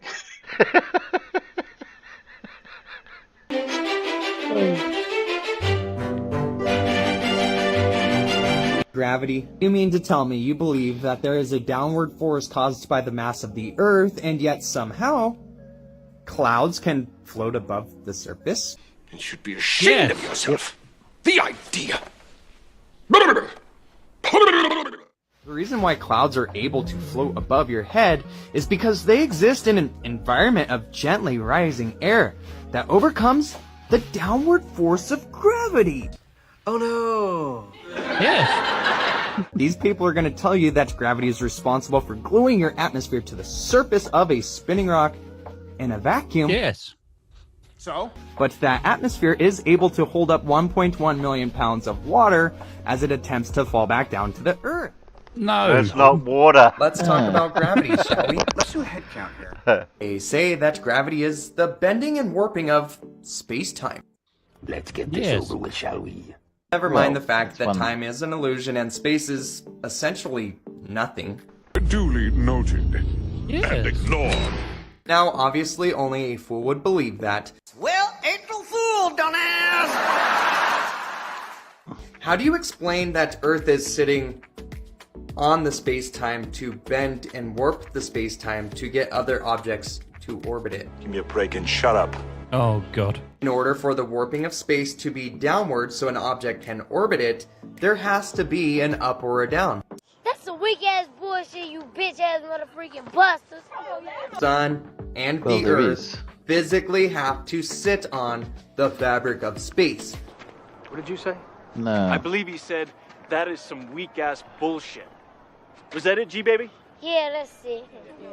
If these objects were in space-time and not on space-time, they would not create a dip. Instead, they would create an outward bulge that would repel other objects. He's just seen the material thing and thinks And that's as what ridiculous space-time as this theory of gravity is, they still use it as a catch-all for all of the problems the globe faces. Ah, arrogance and stupidity all in the same package. How efficient of you. They actually say that gravity drags airplanes sideways as they fly over a rotating Earth, and this is why we don't notice any motion when we're not on the ground. Wow. What a hole. Even though air pressure is the collision of tiny molecules of gases with the walls of the container containing the gases, these people will actually tell you that gravity keeps this air pressure glued to a spinning rock in a vacuum. What the fuck is your problem? All atoms and molecules in the Earth's atmosphere are held by the gravitational force of the planet. Asshole! You would never in a million years expect your car tire to hold air or a balloon to hold air if you poke a hole in it. Asshole. But how in the world are we really expected to believe that our atmosphere does not have any container, it's in a vacuum, and we still have gas pressure? Oh, no. I give up. I give up. I give up. Get me out of here.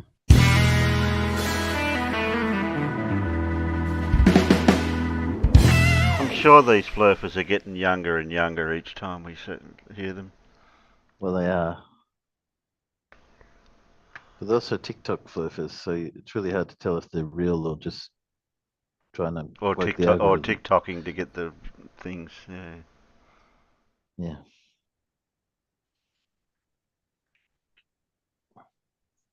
Well, you I'm ticked sure all the there are some boxes. genuine ones out there. Well, the space-time one I haven't heard a lot of. Well, I think he has this idea that space-time is that, you know, the illustration of it is using like a piece of fabric, whatever, and you sit the Earth on it and it depresses it so much, and you put the sun on it and it depresses it more.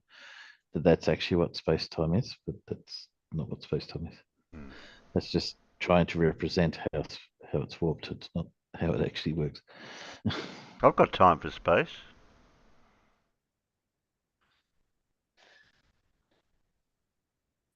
So No one's in his laughing, reality- Terry.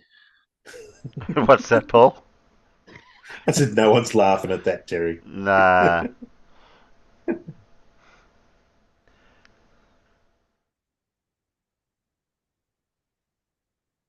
He's waiting. He's still awake. Did he fall back asleep Oh, again? No. I'm setting up another stream, which I won't be participating in much. But anyway, yeah, Terry, could you do me a favour? Yeah. Can you press play? Okay. Does it involve That'd be wheat great if bix? you do that. No. Okay.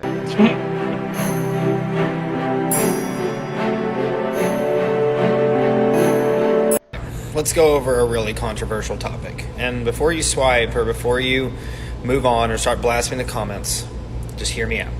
No! I gotta get out of here. So, flat Earth. Stop it! Stop it! Stop! Enough! No! You don't want. Okay, extremely controversial. The thing is that as a believer, I always struggled with questions. I will feel better once this conversation is over. And how space made me feel so small, made me feel so invalid. Stop right there. I'm in. It made me feel like my very existence was just a speck of nothing. Well, duh. And I had these questions because I wanted to know how come I read the Bible, but there was nothing in there that broke down space for me. Oh, man. Now I'm pissed. Now, before we go any further, I was a massive space freak.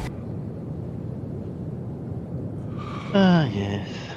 I love looking and learning about the planets and learning about light years Who cares? and black holes and black and dark matter and all these things. And I found them so fascinating because I just thought how cool it really was. This must be how moms feel on the first day of kindergarten. Stand up, give me a hug. But in the back of my mind, there was always something that just wasn't quite right. Oh, that's good enough for me. It was a question I always wanted for God, as I was like, hey man, why did you make such a massive amount of space for nothing? Stop for nothing. This is awkward.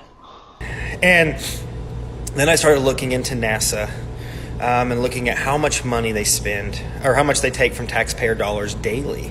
Oh dear, I seem to have spotted a cut. Of course you did, yeah. And how if you just watch the movie Interstellar, how you feel like you're in space. And and that was just a basic film. What if you had $50 million a day in taxpayer money to do so? I know that sounds crazy.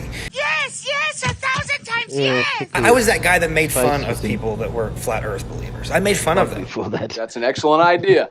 I couldn't stand them, as a matter of fact. I thought they were completely stupid. Well, that's the first sensible thing you've said all day. When I finally one day, I was just like, you know what?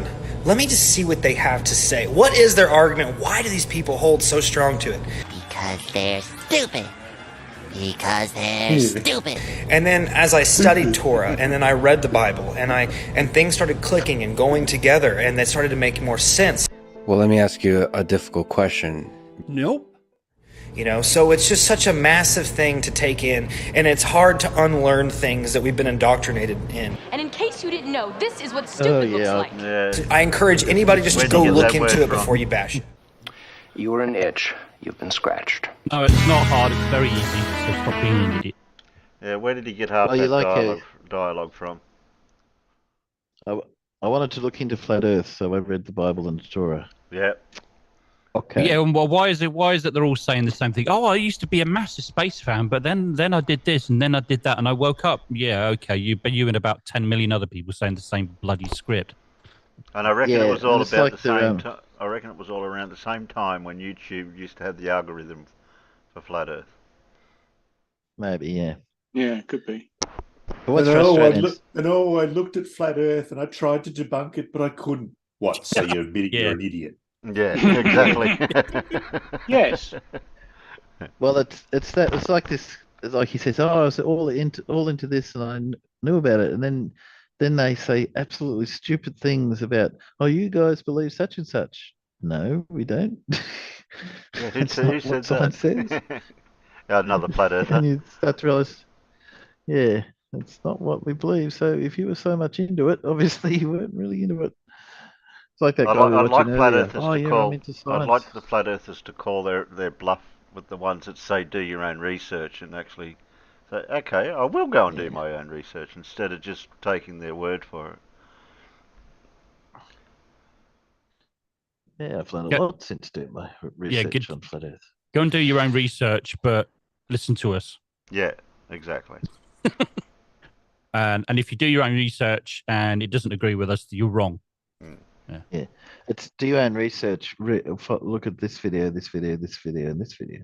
Yeah, that's actually it. It's yes. Do your research by researching what I tell you to. Yeah, do your own research, and your research is these videos. Yeah. On YouTube. Yeah. But don't talk to anybody else because they're wrong. By flat earthers. Yeah. Well, you've seen what he Googled in his little phone there about the atmosphere. Oh, that's the other guy. Yeah, the other one. Yeah. That's what I said is when they say, "Oh, I'm into science," and then you say, "Hey, I'm into science," but you're asking some pretty stupid question. Okay, Everett's got strange effects from hot Jupiters on the stars they orbit. Did we do that one? Huge. Or did we not do that one? No, we haven't done these ones. These ones, I only picked these ones from since last stream. Okay. Huge hidden galactic structure found in the zone of avoidance behind Milky Way. Must be Galactus. The birth of Planet Eater. the birth of 8 billionth person on Earth and what it means for humanity. or discovery happened of today. oldest planets in the Milky Way around strange white dwarfs. I think we might Let's do go the with 8 a billionth. different one this week with the birth of the billionth person one. See what that? Yeah, well, Because we always do space stuff, so I thought we'll change it this time. I'll get rid of all the others. There we go. So something a little bit different from Anton. Yeah. You want to press play, Terry? Yes. Is any Marmite involved? No Marmite.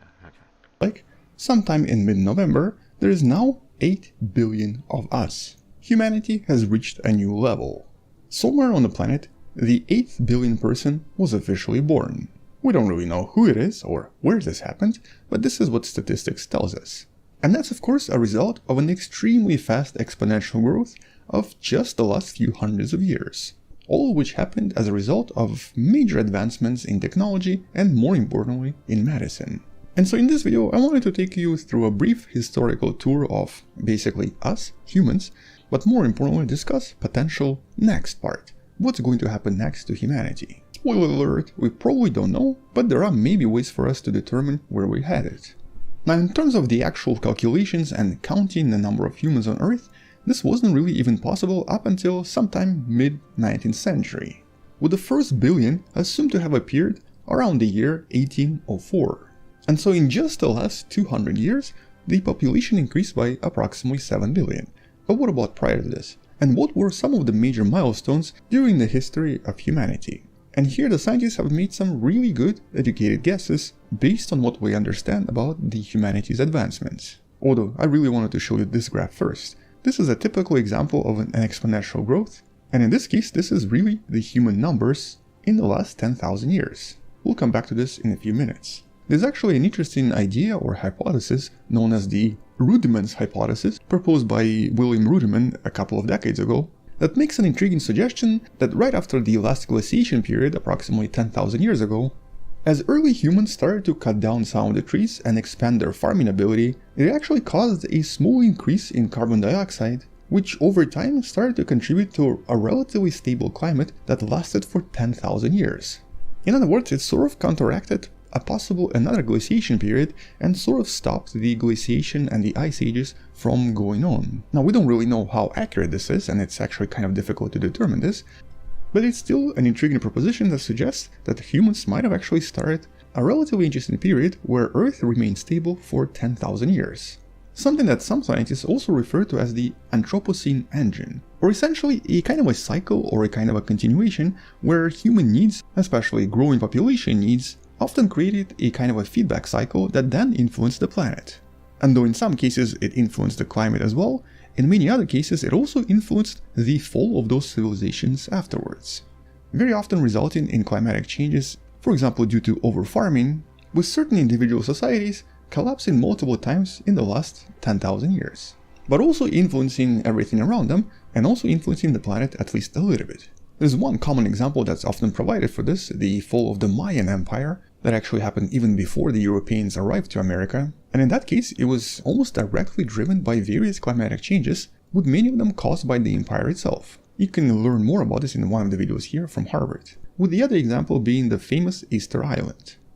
But despite these small setbacks, humanity as a whole was still growing and becoming more developed, over time growing in numbers all across the planet, with modern studies suggesting that ever since the Great Famine of 1315 and the Black Death of 1350, the population has been growing continuously, with the numbers back then being at 370 million, reaching 1 billion on the year 1804, but reaching 2 billion 123 years later, with every other billion decreasing in number of years. But these jumps in numbers are just one of many advances humanity has gone through that basically helped us become better, become stronger, and obviously become more numerous as well, with all of this very likely starting way before modern history, during a period that we refer to as prehistory that unfortunately we know very little about.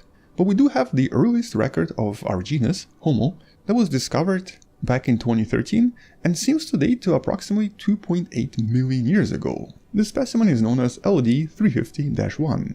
With these first Homo specimens, sometimes referred to as Homo erectus or Homo ergaster, evolving approximately 2 million years ago and then possibly leaving Africa, dispersing across Europe and Asia. And sometime around this time, possibly about 1.5 million years ago, we have first evidence of our ancestors making fire. And this very likely was one of the first transformations that allowed early humans to start making more nutritious food and providing more nutrients to our bodies and especially our brains, eventually allowed us to become slightly more intelligent. But all of these early humans were probably hunter-gatherers. And actually there's quite a lot of evidence to support this based on the oldest culture on the planet. And it's actually a culture that I'm going to be making a separate video about because it's actually absolutely fascinating how long a culture can survive on the planet, maintaining the same lifestyle and maintaining very similar cultural identity. I'm talking about a culture that not a lot of people know about. And actually there are only 2 cultures on the planet that have survived for thousands of years, outliving everyone else on the planet. They actually survived past the glaciation and past a lot of other periods on the planet, with certain stories that those cultures have, telling us a little bit more about the ancient planet. But we'll talk more about this in some of the future videos. Anyway, we have the Aboriginal Australians that very likely arrived to Australia about 65,000 years ago, but we also have the Sun people from Africa, whose culture is believed to be at least 100,000 years old, but possibly even much older, and it's a culture that maintained their traditional way of life, including hunter-gathering. And so just like the early hunter-gatherers, today the Sun people, as they're also known, will usually have quite a few children in order to maintain a dynamic nomadic lifestyle where they essentially move around as their prey migrates across Africa. Being the oldest hunter-gatherer culture on the planet, the anthropologists today learn quite a lot about the early humans by studying what they do as well. But naturally, some humans evolved to be agricultural, and it was that switch from hunter-gathering to agriculture that very likely suddenly propelled the numbers initially. Mostly because in this case, we no longer needed as much land to survive. For example, for a typical hunter-gatherer, a single person requires at least 10 square kilometers in order to successfully feed themselves over time. But for an agricultural community, the same area can actually feed hundreds of people, if not more. And so the introduction of early farms about 10,000 years ago, many of which have been discovered in, for example, Europe, very likely resulted in the first population leap, allowing the humans to suddenly become more numerous. And the ability to store food and to possibly even then trade food allowed us to then evolve a lot of new things as well. For example, some of the early mathematics was very likely used specifically for farming and for trading. And that of course includes some of the early astronomy that was most likely just used for farming and for harvesting initially. Also, something that we take for granted today, baby formula and baby food, was also very likely initially produced during this period, allowing babies to grow stronger and reducing the amount of time between births, allowing early societies to have multiple kids successfully by providing them with just enough food.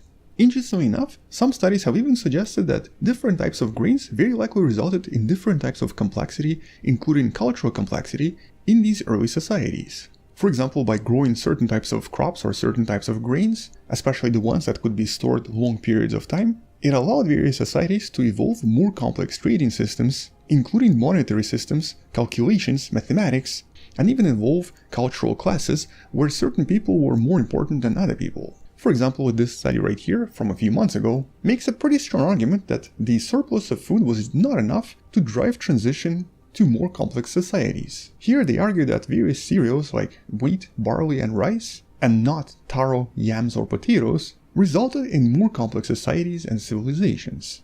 Because grains and cereals store and survive much easier compared to, for example, potatoes and yams. And so a lot of cultures where potatoes and yams were the primary food, because they tend to grow much faster and much easier but also are more perishable, would not provide as much opportunity for trade, for storage, and by extension, for developing more complexity in terms of trade and storage, and even in determining how complex the society would become over time. Now we'll talk more about this in some of the future videos, but it is a pretty intriguing proposition. And so a lot of these complex societies, especially the ones that were raising grain, eventually started to divide labor, which of course led to the development of various classes, the development of more complex cities, and naturally the development of various civilizations that became more and more complex. But all of this farming and domestication eventually led to some of the first problems that humanity experienced, when excessive domestication led to the transfer of bacteria and viruses from some of these animals into humans, eventually leading to some of the major plagues across history, with some of these early plagues resulting in pandemics, which spread across the planet, dramatically decreasing the number of people living on the planet. The biggest one was of course the Black Death of the 14th century, which decreased the numbers from about 430 million to 370 million. But this was naturally just one of many hurdles humanity had to overcome over time. And by 19th century, the advances in science and medicine eventually helped us understand how to deal with this problem as well. This is the famous Louis Pasteur with his experiment on bacteria in 1870. And so it was really that accumulation of all of the knowledge from the past, combined with all of the experiences humanity had in the last few thousands of years, that led to the Industrial Revolution of the 19th century, with major advances happening all at once, starting of course with medicine and things like antibiotics and new types of drugs that we now learned could be used to treat various sicknesses, mixed with various advances in agriculture, including advances in chemistry that allowed us to produce more effective food, with all this eventually resulting in a dramatic jump in numbers, essentially exponential growth, in the last 200 years.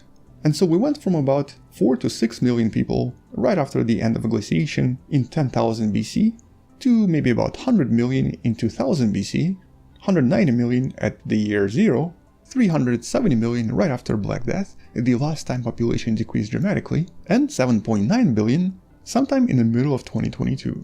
With November 15 of 2022 now officially known as the Day of 8 billion. The day that we think statistically the 8th billion person is going to be born somewhere on the planet. In case you're curious, 7 billion happened in 2011, or basically 11 years ago. And so all of this was really a result of small improvements, small advances here and there. For example, eradication of smallpox, or various developments in heart disease that happened in the 70s and the 80s, which actually reduced the mortality in older people by a huge amount, and naturally a lot of other small improvements in medicine and agriculture here and there that slowly led to higher and higher numbers. But the thing is, this is not an exponential growth that's going to be continuing forever. There's a reason this is known as the population curve. It's actually an S-curve, also known as the logistic function or logistic graph. It sort of looks like this, and that means that at some point we're going to be reaching a kind of a ceiling and probably even do a little bit of a drop-off. And that's because every year the population growth has actually been decreasing quite dramatically. For example, here in South Korea, the